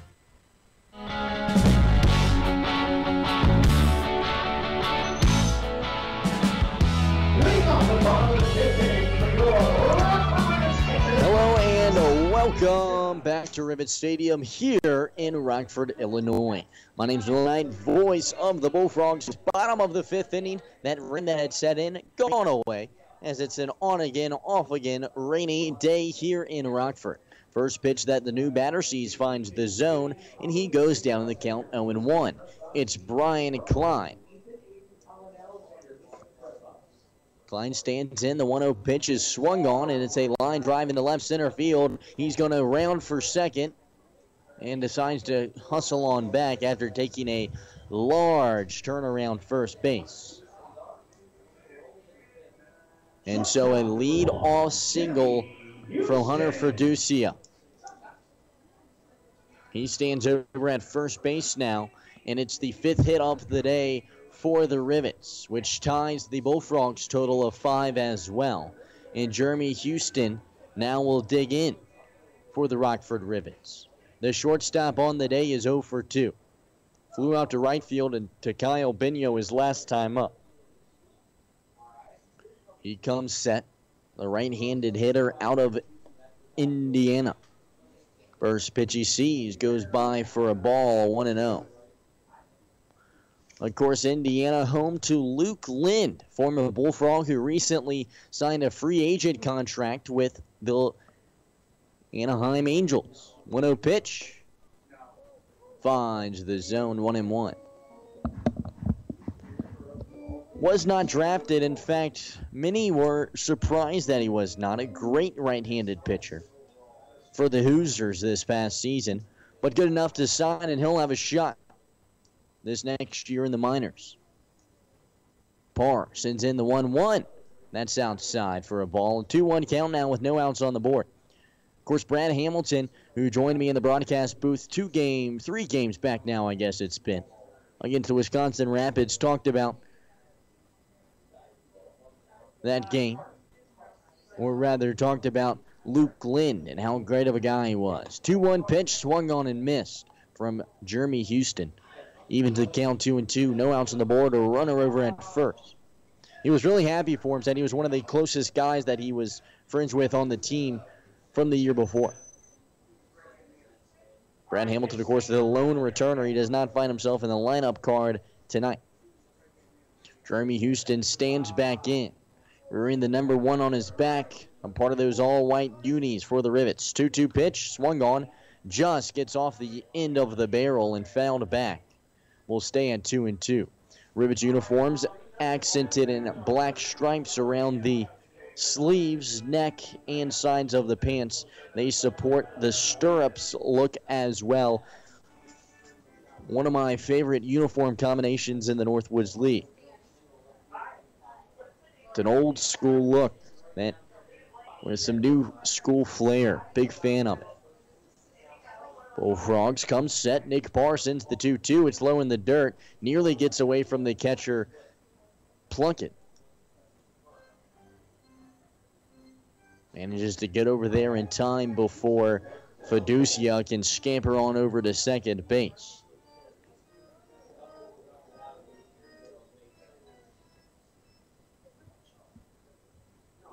So no outs on the board, a full count.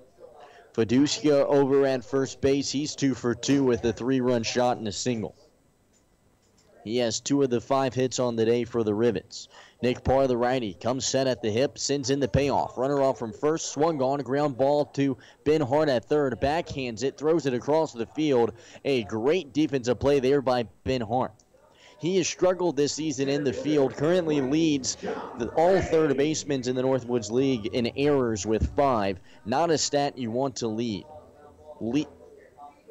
Yes, not a stat you want to lead. Has a nice play at it there, runs to his right 2 steps, put his gloves down, backhands the ball in his glove, makes the transfer and throws it across the field over to Willie Bourbon, right on target for the first down. Fiducia manages to get over to second base off of it, as it's a successful hit and run. Otherwise, that could have likely been a double play for the Bullfrogs. John Reeve now digs in for the Rivets. He's 0 for 1 on the day, was walked back in the first inning. Flew out to left his last time up, and he watches the first one go by for a ball, a 1-0 count. The lefty supporting white batting gloves awaits. The 1-0 offering to him is swung on. It's a fly ball in left field, foul territory that falls into the stands. Somebody will go home with another souvenir. Not as many people, however, are here to grab that souvenir, as I do believe it's still kind of a little sprinkle here. Some fans went home, but quite many have stayed. The 1-1 pitch is swung on. It's a little blooper, but it's foul. It's right behind the plate. A solid job there by the home plate umpire to make sure everyone knew that it was foul. In fact, some fans that weren't quite paying attention jumped once he started screaming foul, foul, foul.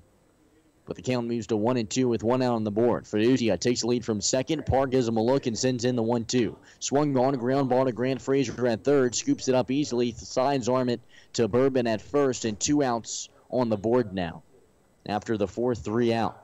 That'll bring up Trevor Paradosky. The second baseman on the day's 0 for 2 would strike out looking his last time up. But a runner is just 90 feet away in Hunter Fiducia, and he's threatening to come around and score for the second time in this ball game. A base hit would be all that the Rivets would need.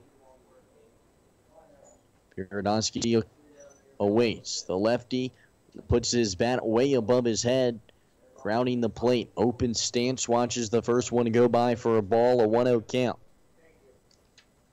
Paradosky rinds out of Texas Tech. Just finished up his freshman season. Takes a cut at the 1-0 pitch, and there's the base hit. That gives the Rivets a 4-3 lead, and he's going to go for 2 and decides to jog on back over to first after looking like he was going to sprint in and try to take the 2-base bat.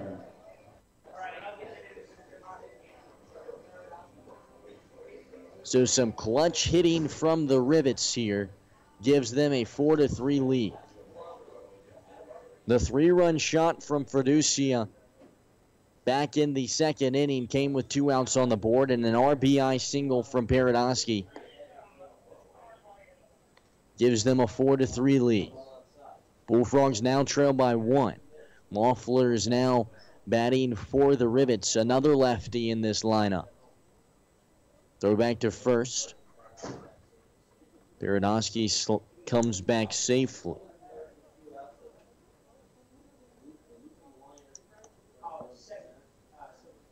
Loeffler comes set, takes a cut at the 1-0 pitch, and it's a fly ball left field foul. Troy Johnson out there in left field, absolutely in a dead sprint. Thought that might drop in fair territory. A big sigh of relief from the lefty out there. Some good signs from your weatherman Nolan Knight here. It looks like it might not rain too much here as I'm seeing some blue skies drift in from left field. Part of this wind means that the cells are coming in quite fast and leaving quite fast. And look up, there are some blue skies here as there's a nice purple haze out in the outfield as the sun starts to set. The 1-0 pitch is swung on by Leffner, a line drive in foul territory.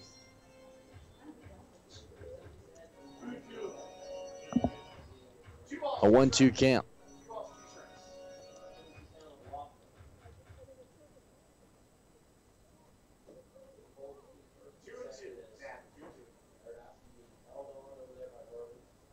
One, two.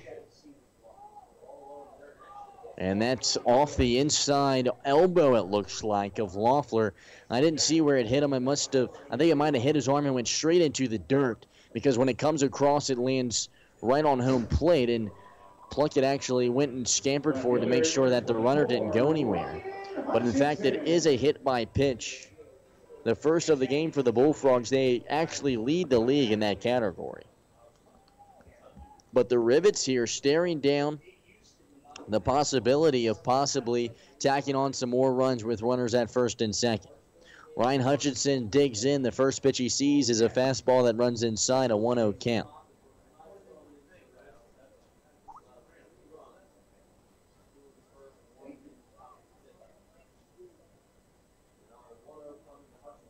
One-0 offering, swung on. That's a ground to right side that drops fair.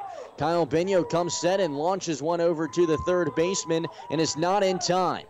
Run comes across for the Rivets. Throw to third, not in time. And a solid job by Hutchinson. Slides into second safely after the throw into the cutoff man, Aaron Pleschner. The Bullfrogs now trail by 2, and it comes off some clutch hitting of the Rockford Rivets. It's an RBI single, and he manages to get over to second base. Runners at second and third now.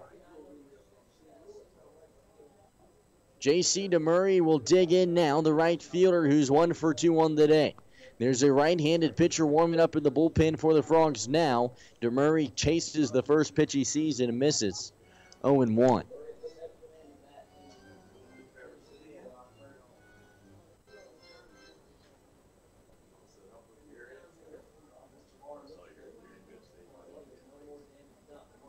Parr sends in the 0-1 pitch. Watches it go by as DeMurray, an 0-2 count now with 2 outs on the board and 2 runners on second and third. DeMurray stands in, a tall, lengthy guy. Out of Quincy University. The 0-2 runs high, a 1-2 count now with 2 outs on the board and a runner at second and third.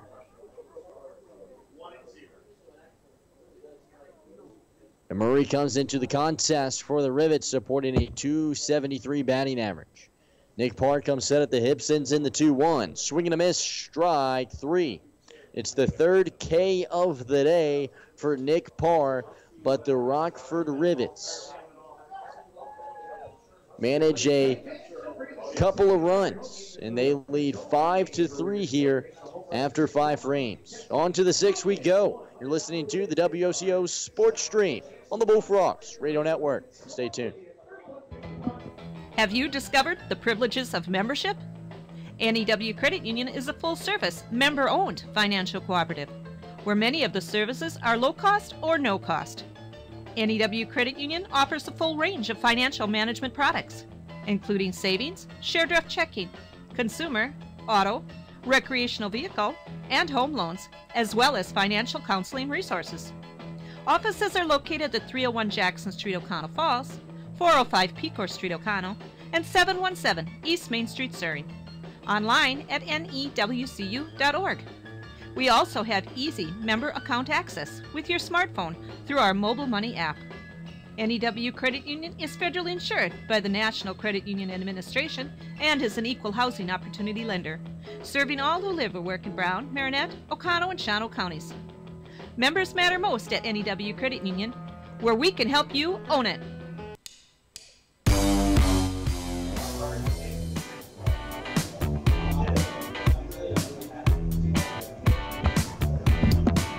Hello and welcome back to Rivet Stadium here in Rockford, Illinois. My name's Dylan Knight, voice of the Bullfrogs, about to get underway with the top of the 6th inning, where the Bullfrogs currently trail the Rockford Rivets 5-3. The Frogs got on the board first with a 2 RBI double from Troy Johnston, and then the Rivets would come back with a 3-run shot from Hunter Ferducia. The Bullfrogs would then get an RBI single from Alonzo Jones, and then a couple RBI singles from some Rivets put the lead back in favor of the Rivets. That brings the final score to 5-3. Not the final score, but rather the score, 5-3. As we're here in the top of the 6th inning, and due up for the Frogs will be Troy Johnston, the left fielder. Johnson on the day, as mentioned, has that 2 RBI double, but would strike out swinging his last time up. After his at-bat, I noticed that hitting coach Mike Ramazzotti had a couple of words with him, talking about something to change with his swing. We've seen that a lot more recently here in the past couple of games, that the coaches have been working with the players. I've heard Mike Ramazzotti talk about it. It's an interesting storyline.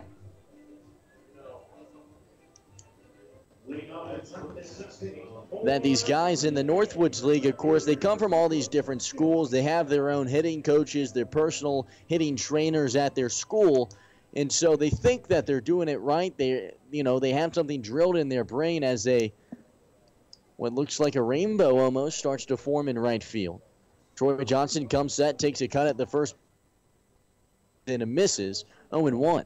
In fact, it is a nice little bit of rainbow in right field as there's a purple haze set on the right field sides as the sunset starts to set, and what looked like was going to be a miserable night, maybe a long one of rain and wind, has turned into, again, kind of a nice afternoon for some ball. 0-1 pitch goes by for a ball. The 1-1 pitch is swung at, however, and fly ball deep into right field. Tracking back at the wall is John Rave, and he makes the play on the warning track. A well-hit ball by Troy Johnston.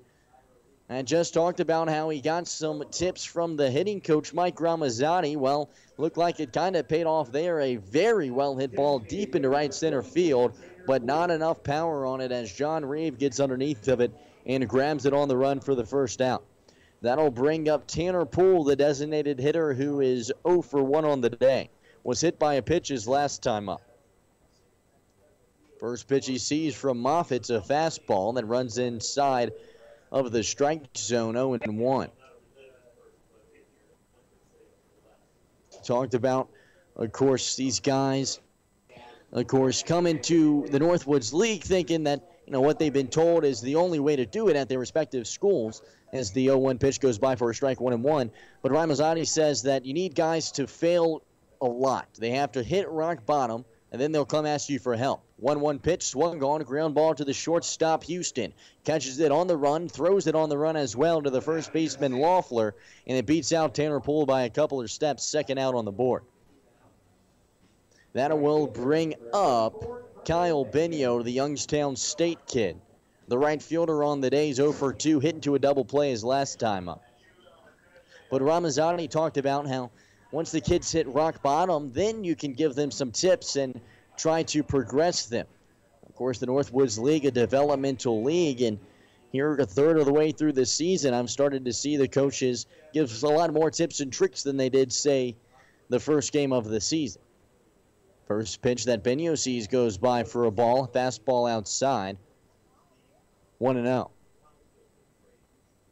Of course, the Bullfrogs could use all the tips they can get as the 1-0 pitch is swung on, a pop fly into shallow center. Tracking back is John Rave, and he grabs it for the second out. As the Bullfrogs come into the game batting just .236. But here with some tips and tricks from Ron Mazzani, who actually goes out and meets Kyle Benio and gives him a little fist bump, takes his Evo shield from him. I'm sure exchanging some words about that exact subject.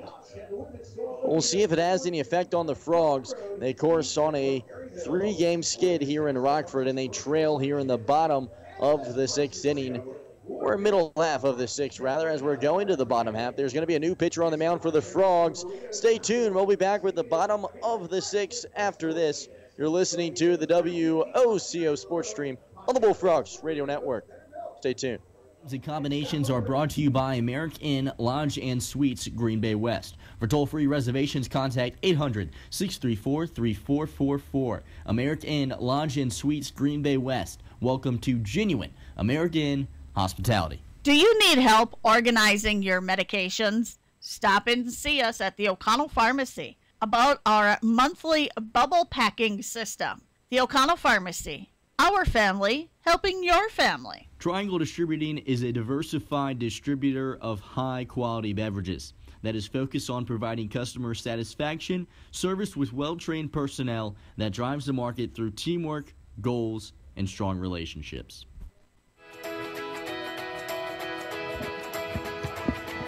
Hello and welcome back to Rivet Stadium here in Rockford, Illinois. What was a nasty night for about 20 minutes or so has turned into not the worst night for ball.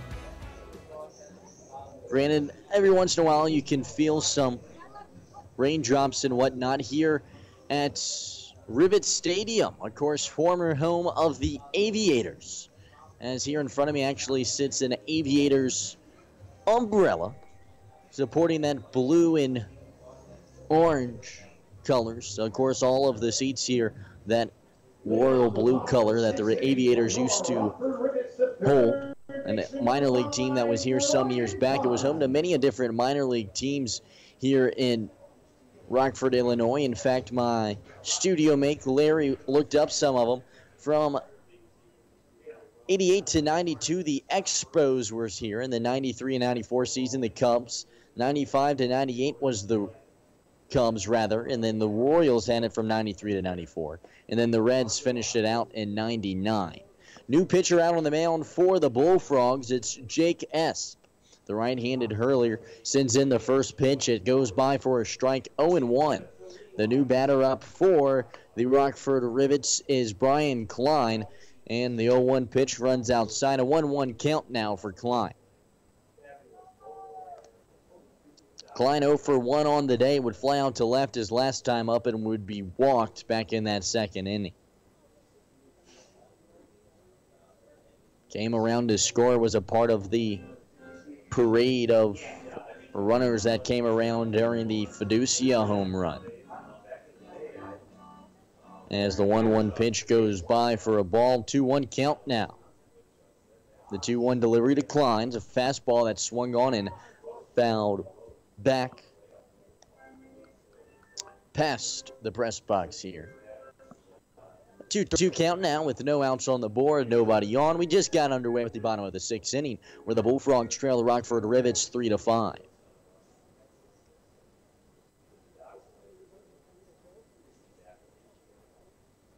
The 2-2 swung on, ground ball to the second baseman. Frazier scoops it on the second bounce and throws it over to first in time for the first out.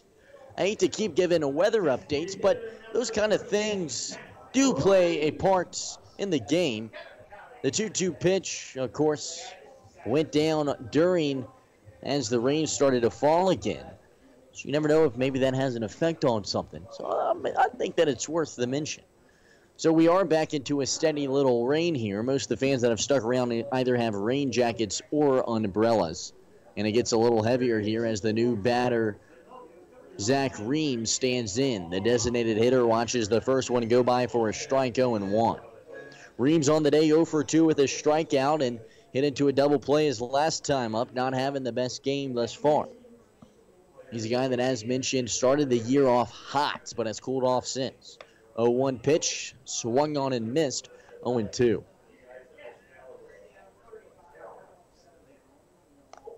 Zach Ream comes set, bounces the bat down on the plate, and awaits. Waves the lumber around. The 0-1 pitch to him is swung on. Ground ball to the first baseman, Bourbon, and it bounces right in front of him. Underhand toss to the pitcher, Aspen. It's in time. Wow. Reams just missed out on an E3. Nearly got there.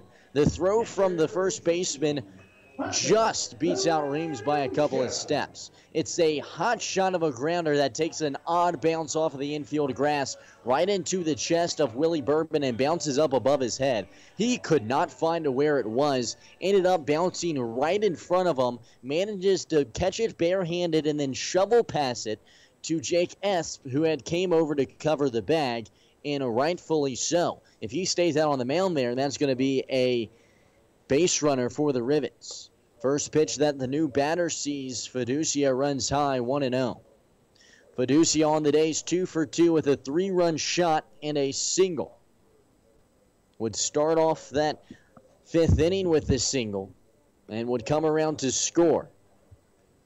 As the 1-0 pitch misses, 2-0 count now, nobody on. He's having a good day, 2 runs, 2 hits, a home run, and 3 RBIs. Jake Esp here, the right-handed hurler out of the University of Villanova.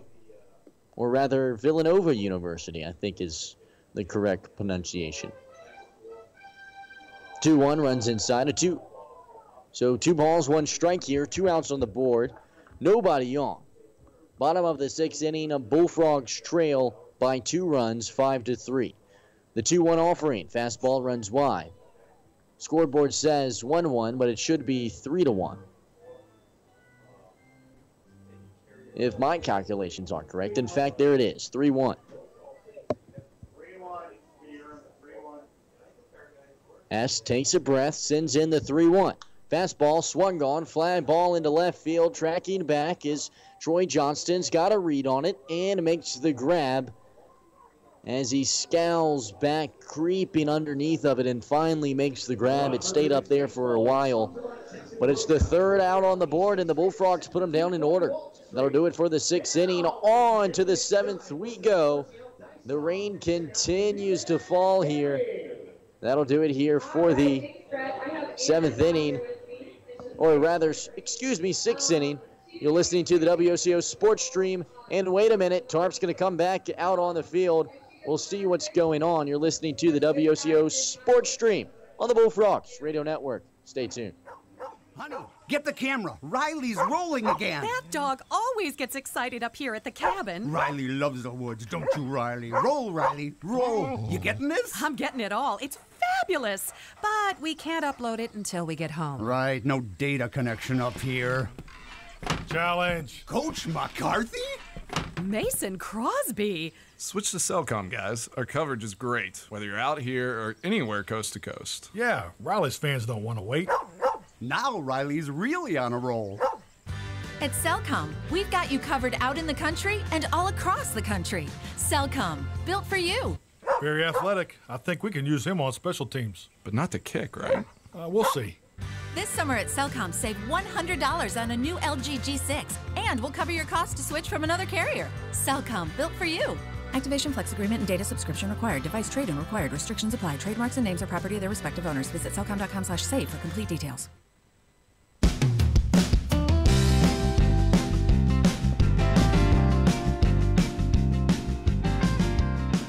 Hello and welcome back to Rivet Stadium here in Rockford, Illinois. I regret to inform you that we are in another rain delay. We'll see how long it lasts here. The rain had really picked up here in this bottom half of the inning. However, now that they have home plate and the mound covered, it kind of has let up here. It's kind of been on again, off again, heavy rain and whatnot. But the two tarps covering home plate and the pitching mound are out there on the field. So we unfortunately are in another rain delay. I'll give you the same speech I gave you last time. We're going to update you here on the WOCO Sports Stream in the chat, and we're also going to update you on Twitter.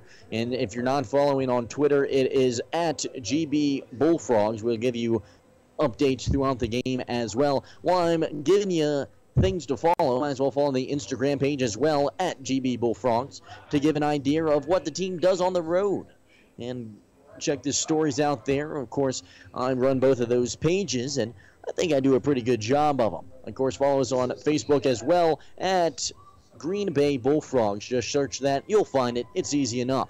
I'll give you a quick score update so there's something to listen to at least during the rain delay. Of course, we'll go with the South Division scores first, as those are the ones that matter to us at the time being. The Madison Mallards currently lead the Lakeshore Chinooks 6-2. That's a matchup between teams right in the middle of the pack. Those are the type of teams that the Bullfrogs are trying to chase after. If you've just been following along with the Bullfrogs and not so much the league, those two teams are two teams that are beatable for the Frogs, and whenever they face off against them, you're going to want them to try to get the victory, as there's about 5 teams or so that all sit around 3 games apart from each other.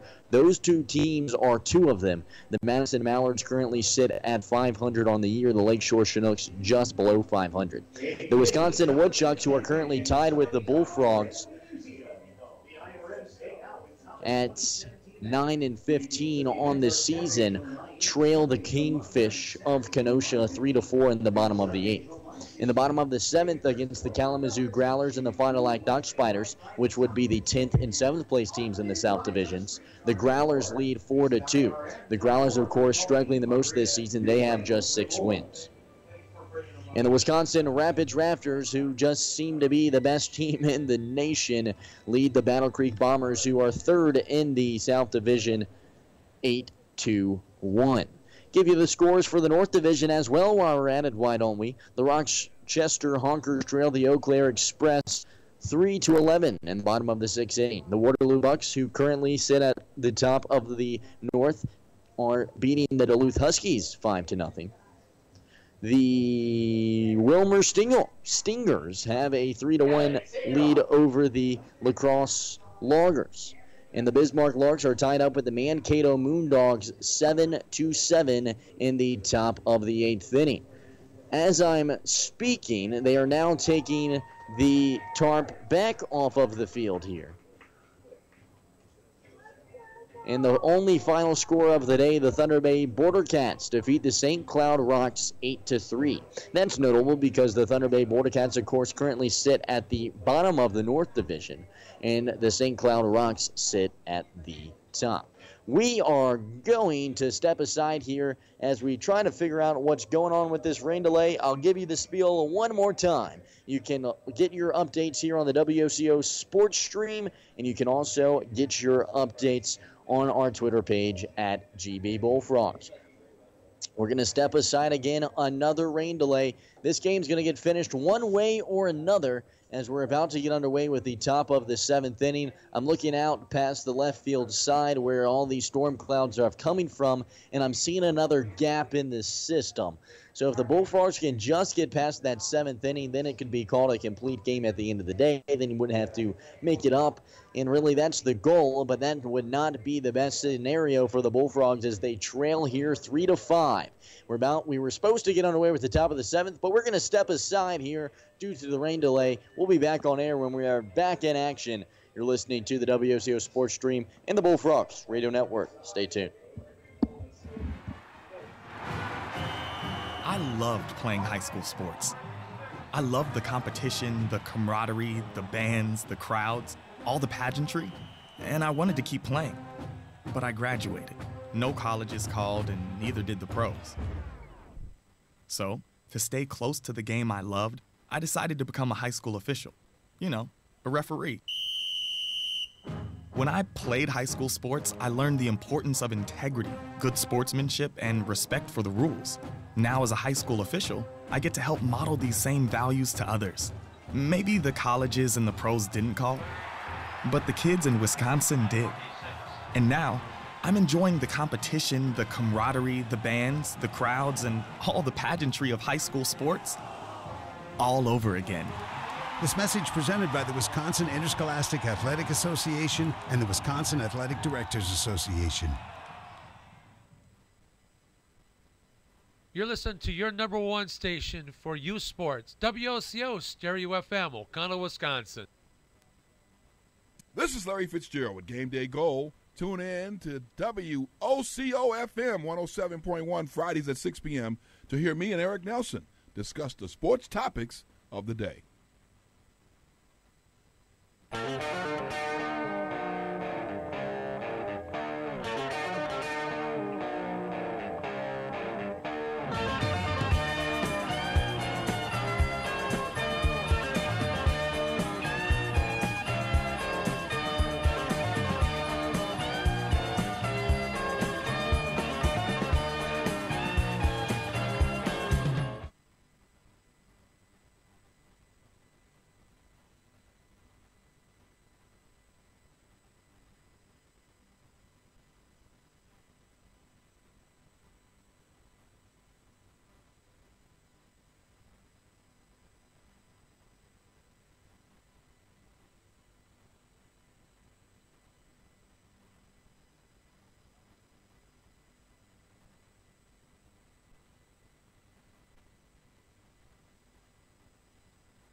Hello and welcome back to Rivet Stadium, where we are back underway here. Top of the 7th inning, Bullfrogs trail 3-5, and we are back under play after the quick delay. First pitch that Moffitt throws is swung on and fouled back past the stands.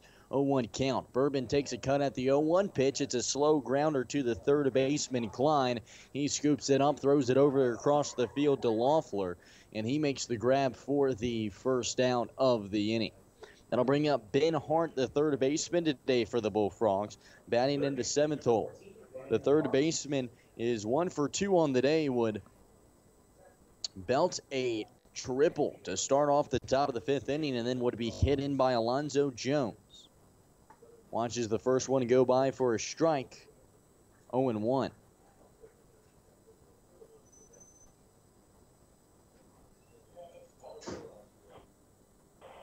Hart comes in, takes a cut at the 0-1 pitch, fouls that away left side.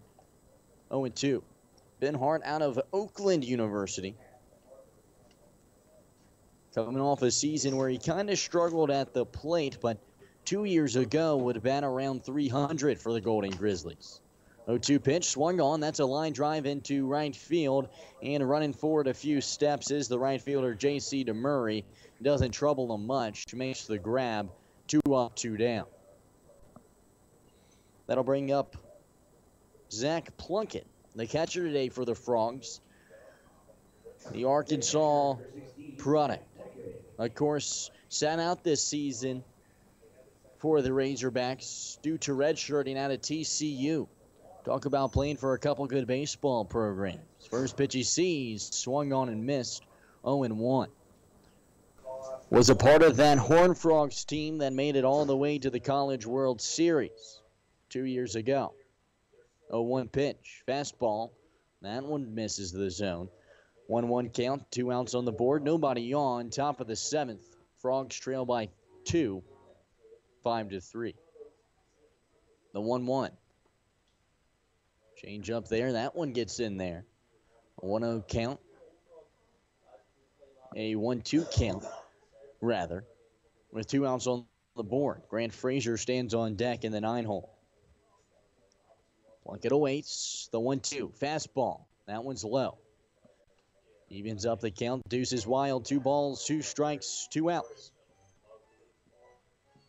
Bullfrogs on a 3-game losing streak in striking distance here. Down by 2. 2-2 pitch. Swung on and missed. Strike 3. 3 up, 3 down. Clay Moffitt continues to deal out on the mound for the Rivets. And the Bullfrogs will move on to the bottom of the 7th. You're listening to the WOCO Sports Stream on the Bullfrogs Radio Network. Stay tuned. Hi, folks. This is David from Witt's Piggly Wiggly in O'Connell Falls. Are you sick of rising gas prices? Well, at Witt's, we have a solution. When you purchase qualified groceries with blue shelf stickers, and there's hundreds throughout our store, you build up discounts for 15 gallons of gas on your club card. Then, when you fill up at our Pig Stop pumps, just scan your card and watch the gas price drop. So scan your card, shop the blue stickers, and save money on gas at the Pig in O'Connell Falls.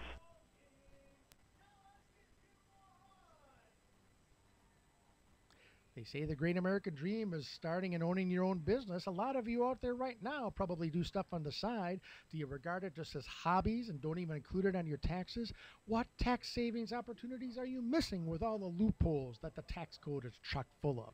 You need someone to drive the bus, as they say, to success. That's 715-735-0583. Milking every last loophole in the tax code for your benefit.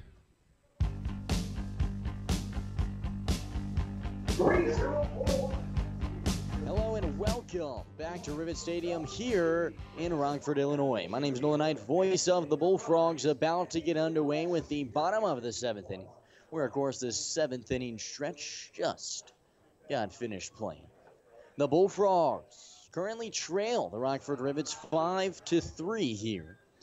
Jake Esp still out on the mound for the Frogs. The Villanova guy pitching in front of his family here, who came over to make the trip. Jake Esp, of course, this past season for the Wildcats, would pitch a solid year. Was one of the guys that I had highlighted personally as a pitcher to watch out for in this Bullfrog staff. This past season would throw 14 strikeouts in 21 games. Would post a 4.28 ERA in Big East play.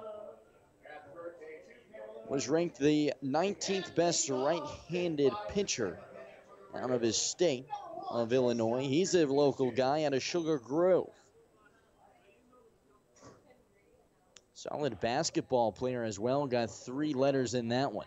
Bunt laid down. Ben Hart comes over and makes the play and throws it all the way out of the way. It's in the bullpen of the Bullfrogs. Running after it is Grant Frazier, and he finally picks it up and throws it over.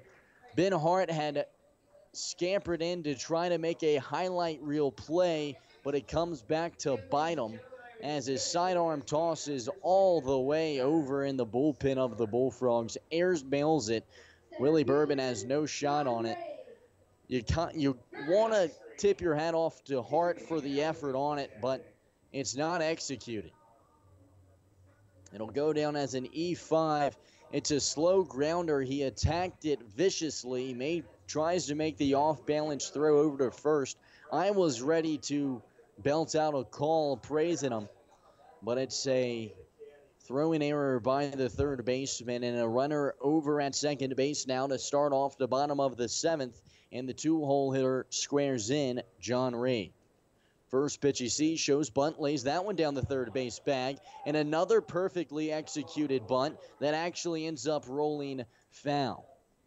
So nearly perfectly executed as it just dribbles down that third base line, and Zach Plunkett was ready to pick it up and throw it over to first, and then he realized, if I wait this thing out, it might actually help me out here.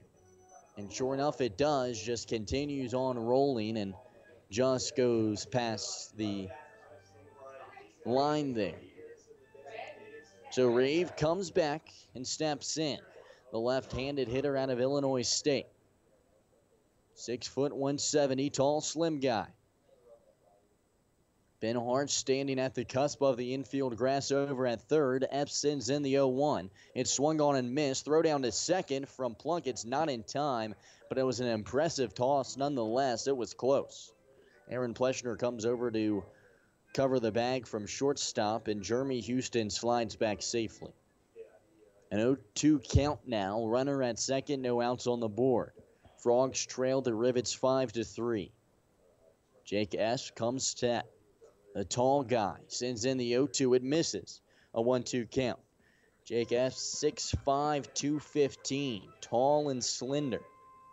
Was an all-area basketball player. In fact, ranks top 10 for his high school in scoring all time. I say he's done pretty good for himself playing baseball, though. 1-2 pitch outside, evens the count. Of course, plays his college ball for Villanova.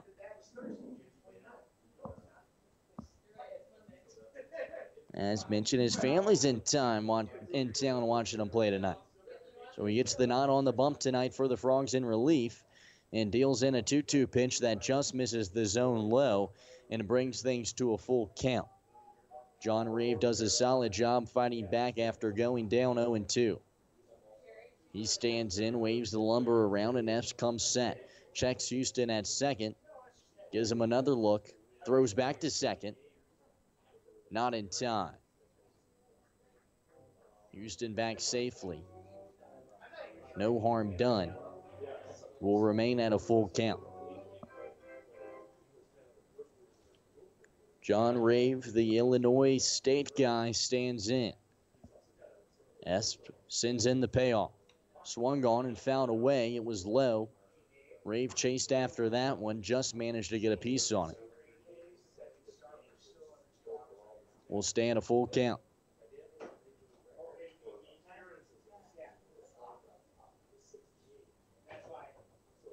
Rave comes back set, supporting those white and red batting gloves. Waves the lumber around. F gives Houston a little look and sends in the 3-2. Swung on, that one's fouled off. Rave stays alive. John Rave out of Bloomington, Illinois, was selected out of high school in the MLB draft in the 35th round. His brother plays ball at Carthage College. Athletics run in the family. 3-2 pitch runs outside, and it's the first batter that we've seen Jake Esp walk. So no outs on the board. And runners at first and second. That'll bring up Trevor Paradosky, the second baseman. He's 1 for 3 on the day with an RBI single and has come around to score as well. Managed an RBI and would score. In that 5th inning. Bunt laid down right back to S. Picks it up, throws it to second, and gets him in time. A nice play from Jake S. A heads-up play. Runners on the corners now. Could have easily got the runner at second. Elects to get the guy over, could have easily gotten the guy over at first. Elects to get the guy over at second. But it's enough to move Jeremy Houston over at third. He stands 90 feet away from another insurance run for the Rivets, as they have a 5-3 lead here. Patrick Loeffler digs in now, the lefty out of Indiana. I think the majority of batters in this lineup actually left-handed hitters for the Rivets. He stands in supporting the red batting gloves, waves the lumber around, watches the first pitch run high and inside. 1-0 count now.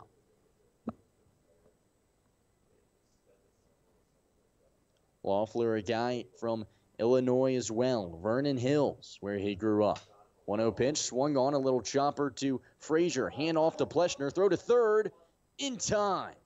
An awkward exchange between Frazier and Pleschner, but it doesn't matter. They manage a 4-6-3 double play, which leaves Jeremy Houston stranded over at third base. Jake Esp gets out of the bind. The Bullfrogs trail 5-3. You're listening to the WOCO Sports Stream on the Bullfrogs Radio Network. Stay tuned. Honey, get the camera. Riley's rolling again. That dog always gets excited up here at the cabin. Riley loves the woods, don't you, Riley? Roll, Riley, roll. You getting this? I'm getting it all. It's fabulous. But we can't upload it until we get home. Right, no data connection up here.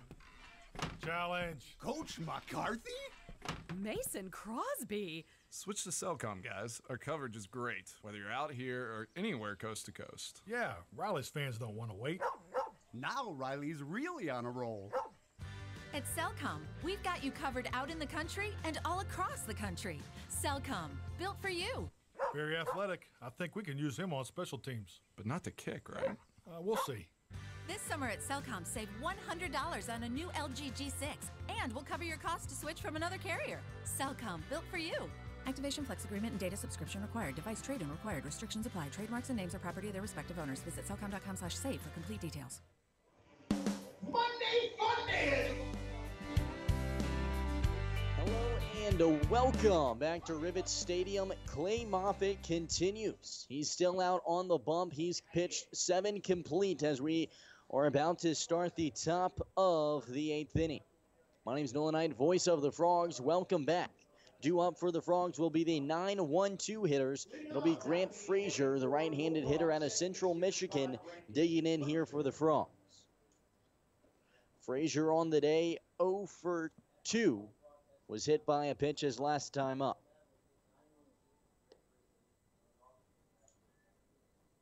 Watches the first one go by.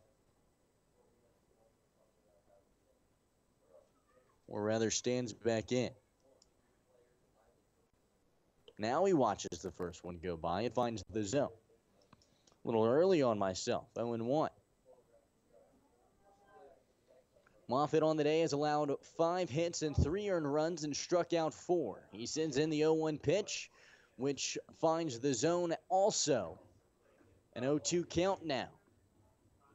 Grant Frazier actually on the day 0 for 1. Was hit by a pitch his last time up. He chases after the 0-2 pitch and misses. It's dropped, strike 3.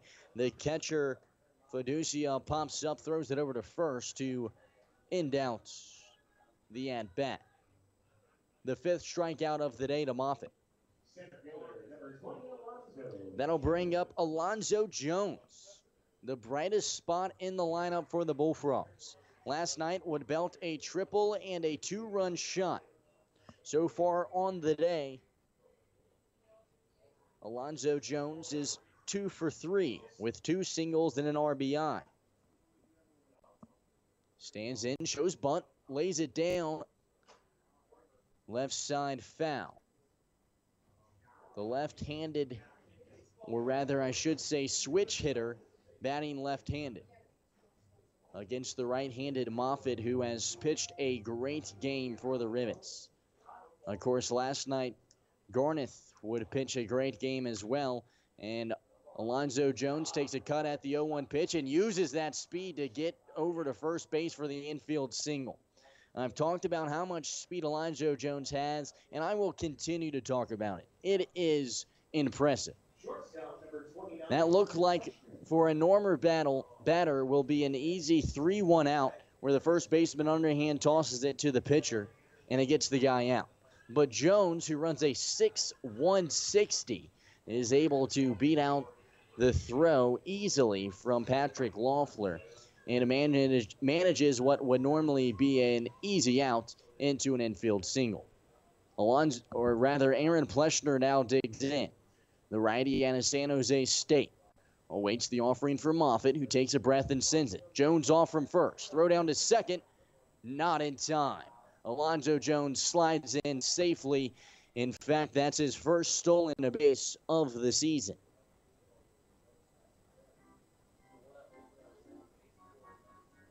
Would be caught stealing one time so far this year, but it manages one here tonight. Of course, the 2-time Aurora Baycare Sports Medicine Player of the Game now has a 3-hit day as well and is staring down another. Aaron Pleshner comes set. The pitch that came across was a ball. The 1-0 pitch to him is a fastball that swung on and found a way right side. Pleshner comes into the game for the Bullfrogs, supporting a batting average of .293. In his last 10 games, is batting .316. Steps out and steps back in. He's down the count 0-2. Moffitt checks Jones at second and comes home. That one's low and in the zone. 1-2. Pleshner steps back out, takes that deep breath, has the same routine at every pitch. Comes in, adjusts that batting helmet, stands back in. Moffitt checks Jones at second. The 1-2 pitch swung on. It's a chasing little swing from Aaron Pleshner, and he squeezes out an infield single. It's a similar swing from the first hit of the game for him, where he kind of leans into it and lets go of the bat with one hand, and when he made contact with it, I think he still had just one hand on the bat. It just kind of dribbles over to the shortstop, Jeremy Houston, in the infield, never even leaves the infield grass. And he gets over to first base because of it, and it's the 7th hit of the day. 2 infield singles here in the top of the 8th inning, put runners on the corners with 1 out on the board. Troy Johnston digs in now for the Frogs. He's 1 for 3.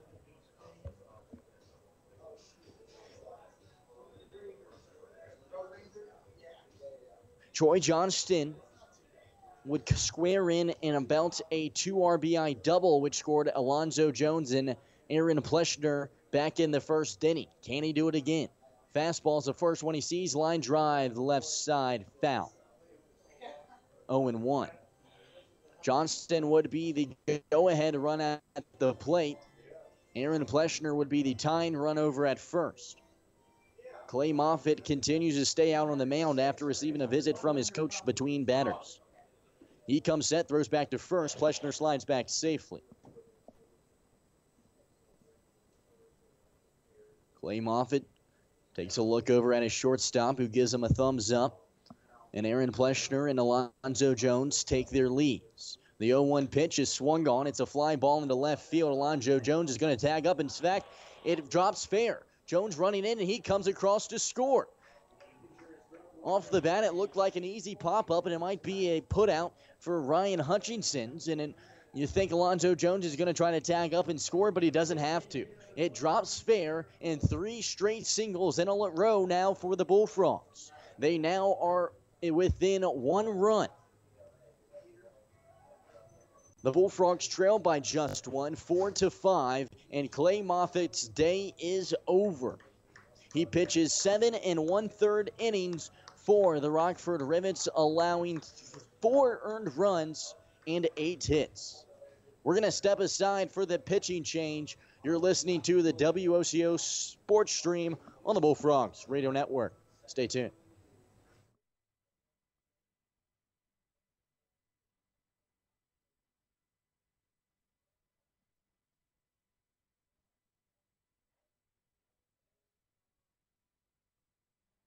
This is what matters.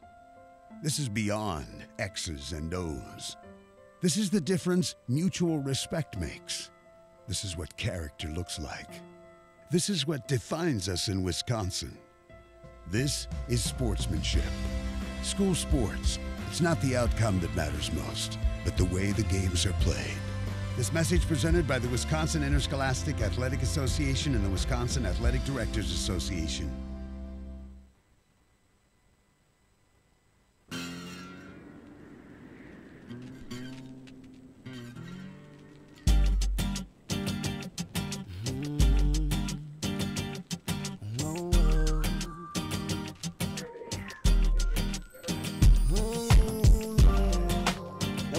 Welcome back to Rivet Stadium here in Rockford, Illinois.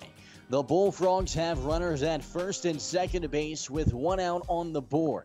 Alonzo Jones comes in and scores off of an RBI single from Troy Johnston. They trail by 1 run, 5-4 here in the top of the 8th inning. New pitcher has been called in for the Rockford Rivets, and it is Stutzman, Dylan Stutzman, out of Bloomington, Indiana. Comes into the game for the Rockford Rivets, supporting an ERA of 0.73. Has a 1-0 record, and in 6 games has thrown 10 strikeouts, walking just 2 and allowing just 5 hits. He has pitched 12 1/3 inning on the year. He would pitch against Green Bay to close out the game, where he did not allow a base runner. Teams against him so far this season batting just 159. He stands in with Tanner Poole dug in, the designated hitter who is 0 for 2 on the day with a hit by pitch. First pitch he throws, fastball that runs inside, and it's got some speed. Finds the zone, an 0-1 count with 1 out on the board. Stutzman has not allowed a run since all the way back on the 2nd game of the season. 0-1 pitch, swung on and missed, 0-2. When he allowed 2 runs against the Kalamazoo Growlers in a 4-13 loss. Tying run stands at second, and Aaron Pleshner. Tanner Poole stands in, one of the best batters for the Bullfrogs in his short career so far. 0-2. Check swing, it was outside, 1 for 2. Definitely getting up there in the mile-per-hour range. There's not a clock, but I know it's faster than Moffitt's. Bullfrogs got to get used to it. The 1-2. Fastball, swung on and missed. Strike 3. Another K, his 11th of the year for Stutzman. First of the night. Poole goes down swinging, and 2 outs on the board now. That'll bring up Kyle Benio, the right fielder. Benio so far in the night 0 for 3 with 2 flyouts, and he hit into a ground ball, or rather a double play.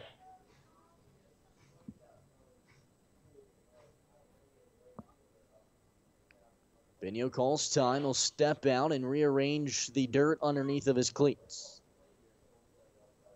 Kyle Benio leads this Bullfrogs team in home runs with 4. One here would send the dugout in a frenzy. Stutzman comes set, the righty. Sends in the first pitch to Benio, who fouls it off right side. 0-1. Aaron Pleschner standing at second. Troy Johnston over at first.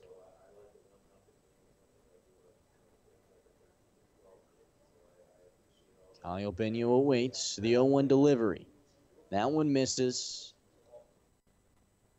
A 1-1 count now. Kyle Benio out of Youngstown State. Actually played baseball at IMG Academy, of course, where Coach Sabo now coaches. The 1-1. Fastball swung on, fouled away as well. Similar location as last time. A 1-2 count with 2 outs on the board. Kyle Benio comes into the game for the Frogs, supporting a batting average of .222. That number reached all the way up to .270 at one point this year. So the Youngstown State kid stands back in. He awaits. The 1-2 pitch, swung on and missed. Stutzman comes in and tosses 2 Ks in a row. That gets the Rockford Rivets out of a bind. That'll do it for the top of the 8th inning. Bullfrogs do get a run across, however. In the top of the 9th, it'll be Bourbon, Hart, and Plunkett to try to tie it up. But Jake Esp is going to have to get past a couple batters of the Rivets to give the Bullfrogs a chance. The Bullfrogs trail here after 8 or 7.5, 4-5. You're listening to the WOCO Sports Stream on the Bullfrogs Radio Network. Stay tuned. Do you feel like you're paying too much for your medication? Stop in at O'Connell Pharmacy and see our pharmacist, Ron Poom, about our cost minimization program. We can save you some money. The O'Connell Pharmacy, our family helping your family. At 24/7 Well and Pump Service, we mean just that. Water will be available 24 hours a day, 7 days a week. Call 920-848-2407 or 920-604-2407, and a licensed professional will come out to your site. Whether it is a water system installation, repair, well inspection, or install underground water lines, they'll be there. Call 920-848-2407 or 920-604-2407. We're in the O'Connell Falls area Yellow Pages. 24/7 Well and Pump Service, Fireside Road, O'Connell Falls. Welcome back to Rivet Stadium. Bottom of the 8th inning, Ryan Hutchinson digs in. Jake S. throws him a fastball that runs high, and we're underway here in the bottom of the 8th. It's a 1-0 count here with no outs. Bullfrogs trail 5-4. Hutchinson digs back in, and he watches the 1-0 pitch, finds the zone, evens it up, a 1-1 count now. Hutchinson's on the day, 2 for 3 with a run and an RBI. Batting .295 on the season. Check swings at the 1-1, but it goes by for a ball. 2-0 count.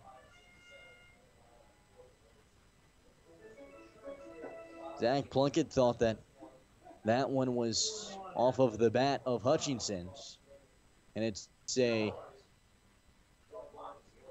2-1 count.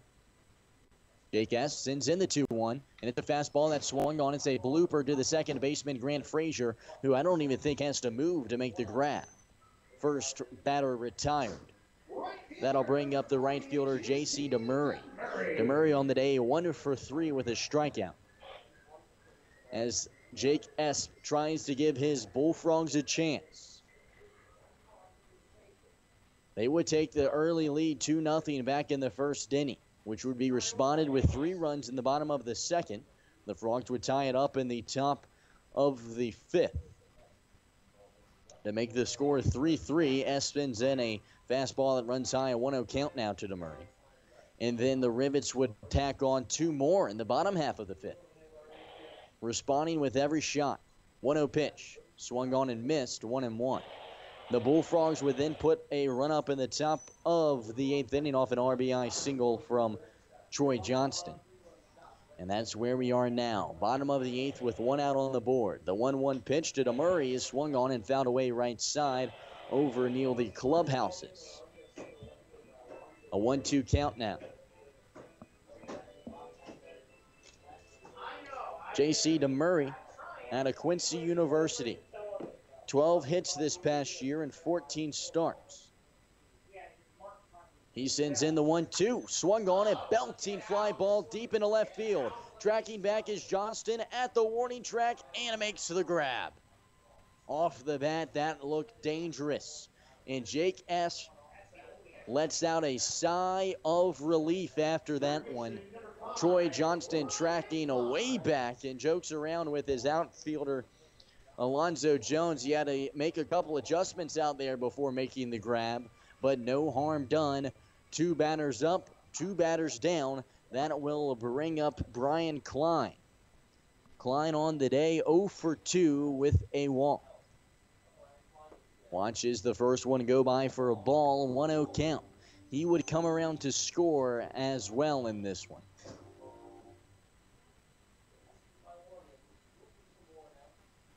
One 1-0 pitch. That one misses. A 2-0 count now. 2 outs on the board. Nobody on. Bottom of the 8th inning. Esp trying to give his team a chance. The 2-0. Swung on. That's a blooper into shallow left center. Troy Johnston, the left fielder, running towards Aaron Pleshner at shortstop, who had traveled out into the outfield. He gets underneath of it and makes the grab. Bullfrogs put them down in order. Jake Bass gets a big pat on the bottom against from his coach. Of course, Chris Sabo. And it's well deserved as he puts the Rivets down in order. That'll do it here for the 8th inning. We're going to move to the 9th. You're listening to the WCO Sports Stream on the Bullfrogs Radio Network. If you don't know everything about insurance, you'll profit from the knowledge and experience at the Oconto Falls Insurance Center, 113 North Main Street, downtown Oconto Falls. You'll benefit from their thorough analysis of the insurance that you really need. They'll recommend the companies and policies that are the best for you. At the Oconto Falls Insurance Center, they specialize in complete coverage of all your insurance needs. Call the Oconto Falls Insurance Center, 113 North Main Street, downtown Oconto Falls. When you're looking for the perfect game for your appetite, look no further than Brew Pub Lots of Matza Pizzas. Made with premium meats and veggies, then topped with over half a pound of 100% fresh, real mozzarella cheese made right here in Wisconsin.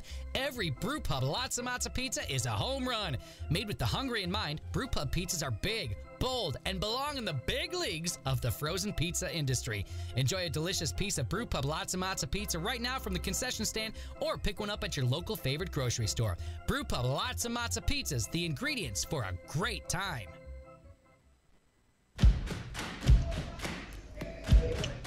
Hello and welcome back to Rivet Stadium here in Rockford, Illinois. The Bullfrogs are in the top of the 9th inning and they trail the Rockford Rivets 4-5.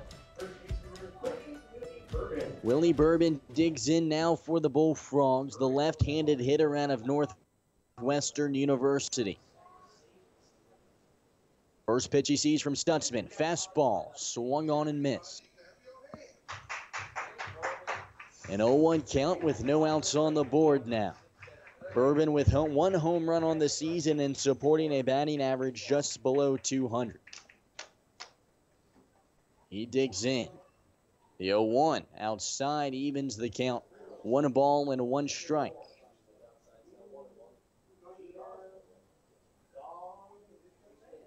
Bourbon draws an X with his lumber on the plate and waves it around his head. The 1-1 offering. Swung on a moonshot of a pop-up in right field, foul territory.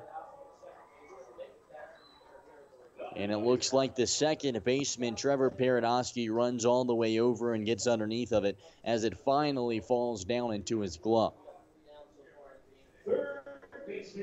First batter retired. That'll bring up Ben Hart, the right-handed hitter out of the University of Oakland. So far on the day for the Bullfrogs, Ben Hart is 1 for 3. Would come around to score as well. Watches the first one go by for a ball. 1-0 count now. Stuntsman has retired all 3 batters he's faced since coming in and has 2 strikeouts. The righty comes set, staring down hard. Sends in the 1-0, and it's swung on and fouled off towards the dugout of the Rivets. Evens the count at 1. Ben Hart on the season for the Frogs, batting .260. The 1-1, swung on, foul ball behind the plate, running over is the catcher in front of the dugout of the Bullfrogs, makes the grab. It's awkward, but it will count. 2 up, 2 down here in the top of the 9th inning. Bullfrogs down to their last batter. It's Zach Plunkett, the catcher. Zach Plunkett batting just .155 on the season. 0 for 3 on the night with 2 strikeouts. A home run here would send this Bullfrogs dugout into a frenzy. First pitch he sees is a fastball that absolutely zooms by. Finds the zone 0-1. Plunkett awaits. Stuntsman and kicks and sends in the 0-1, which is swung on and missed. A big swing from Plunkett. He was behind it. 0-2 count now. 2 outs on the board. Plunkett awaits. Stuntsman kicks, sends it in. 0-2 runs high and wide. A 1-2 count now with 2 outs on the board. Plunkett looking to be the hero here. He has a home run on the season. The 1-2. Fastball, run inside. A 2-2 count now with 2 outs on the board.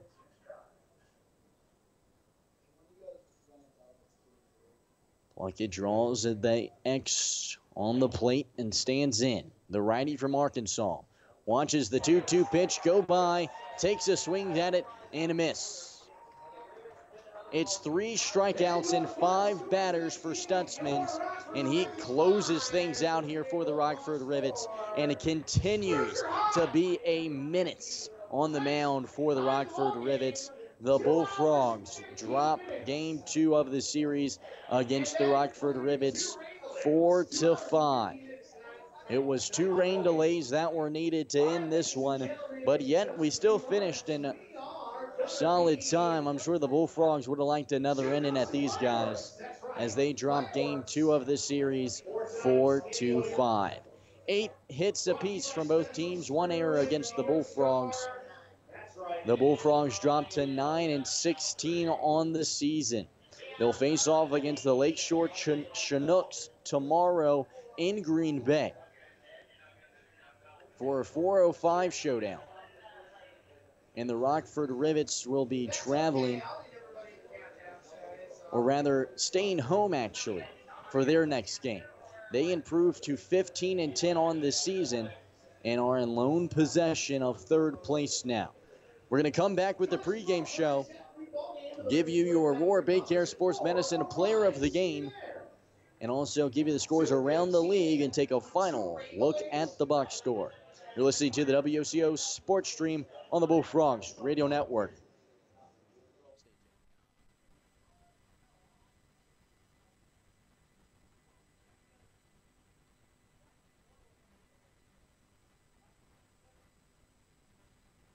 Triangle Distributing is a diversified distributor of high-quality beverages that is focused on providing customer satisfaction, service with well-trained personnel that drives the market through teamwork, goals, and strong relationships. Combine the flavors of Italy with the heart of the Irish, add some Chicago flair, and you've got Gallagher's Pizza. For the best Chicago-style pizza north of the Illinois border, Gallagher's Pizza is your destination. Call now for delivery or pickup in Green Bay and De Pere. Gallagher's Pizza, home of the best lunch buffet in town. American Lodge and Suites Green Bay West is the ideal location for your next stay, whether you're traveling for business or pleasure. They are proud to provide the amenities you want most and deliver them at the highest level possible, starting with comfortable, quieter guest rooms. Welcome to genuine American hospitality.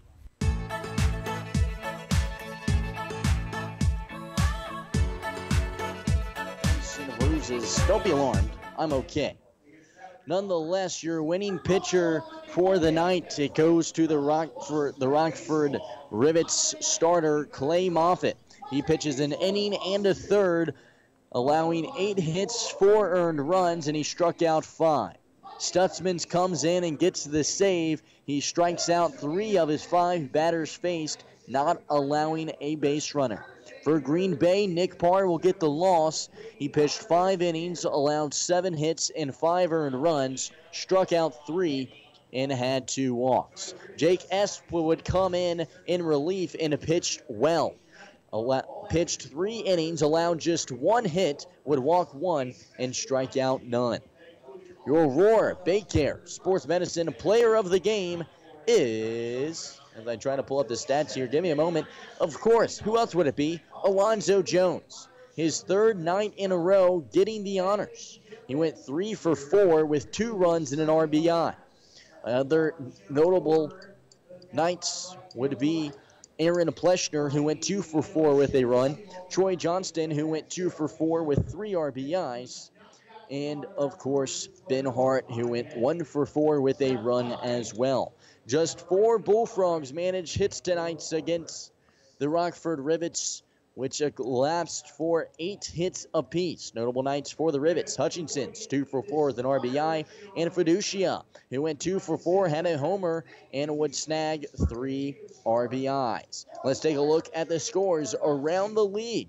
Of course, the first one that's gone final, St. Cloud Rocks 3, Thunder Bay Border Cats 8. The Wilmer Stingrails are in the bottom of the 8th inning, where they lead the La Crosse Loggers in La Crosse 4-3. The Bismarck Larks have a 9-7 lead over the Mankato Moondogs. Scratch that, it just went final.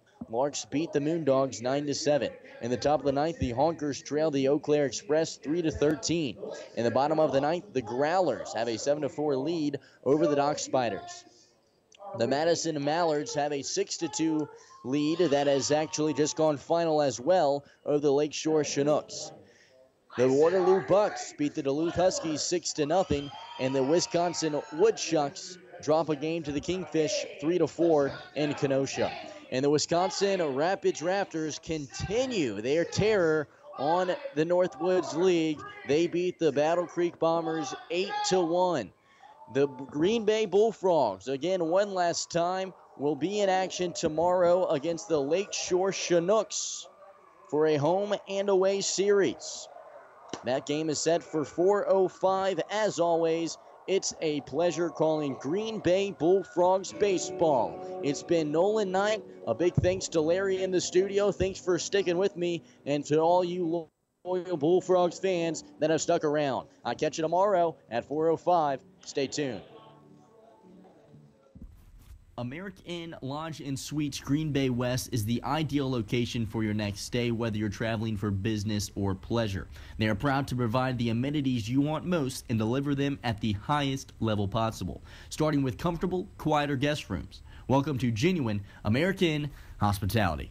Is the frozen pizza that you're eating at home tired and worn out? It just doesn't have its stuff anymore. Its toppings are low and inside while the cheese is chin music. The time has come, friends, to make the switch. Make the call to the Brew Pub Bullpen. Bring in the relief and get the win with Brew Pub Lots of Matzo Pizzas. Made with premium toppings, then smothered in over half a pound of fresh 100% Wisconsin-made mozzarella cheese, Brew Pub Lots of Matzo Pizzas are the ingredients for a great time. Find us online at brewpubpizza.com, on Facebook at Brewpub Pizza, or follow us on Instagram and Twitter at Brewpub Pizza. Brewpub Lots of Matzo Pizza, the ingredients for a great time.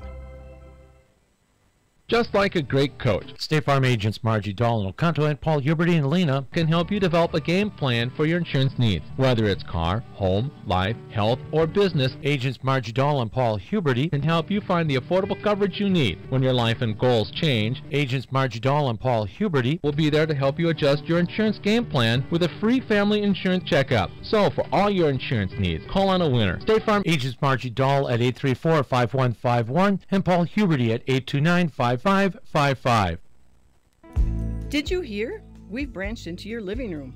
This is Beth Larson from the Stevenson National Bank and Trust. Our e-branch at snbt.com lets you manage your money 24/7 from the comfort of your home. Apply for loans, check your balances, and even open accounts. Don't waste another minute. Visit snbt.com now to take advantage of all the convenience of our e-branch offers from the Stevenson National Bank and Trust, member FDIC, equal housing lender.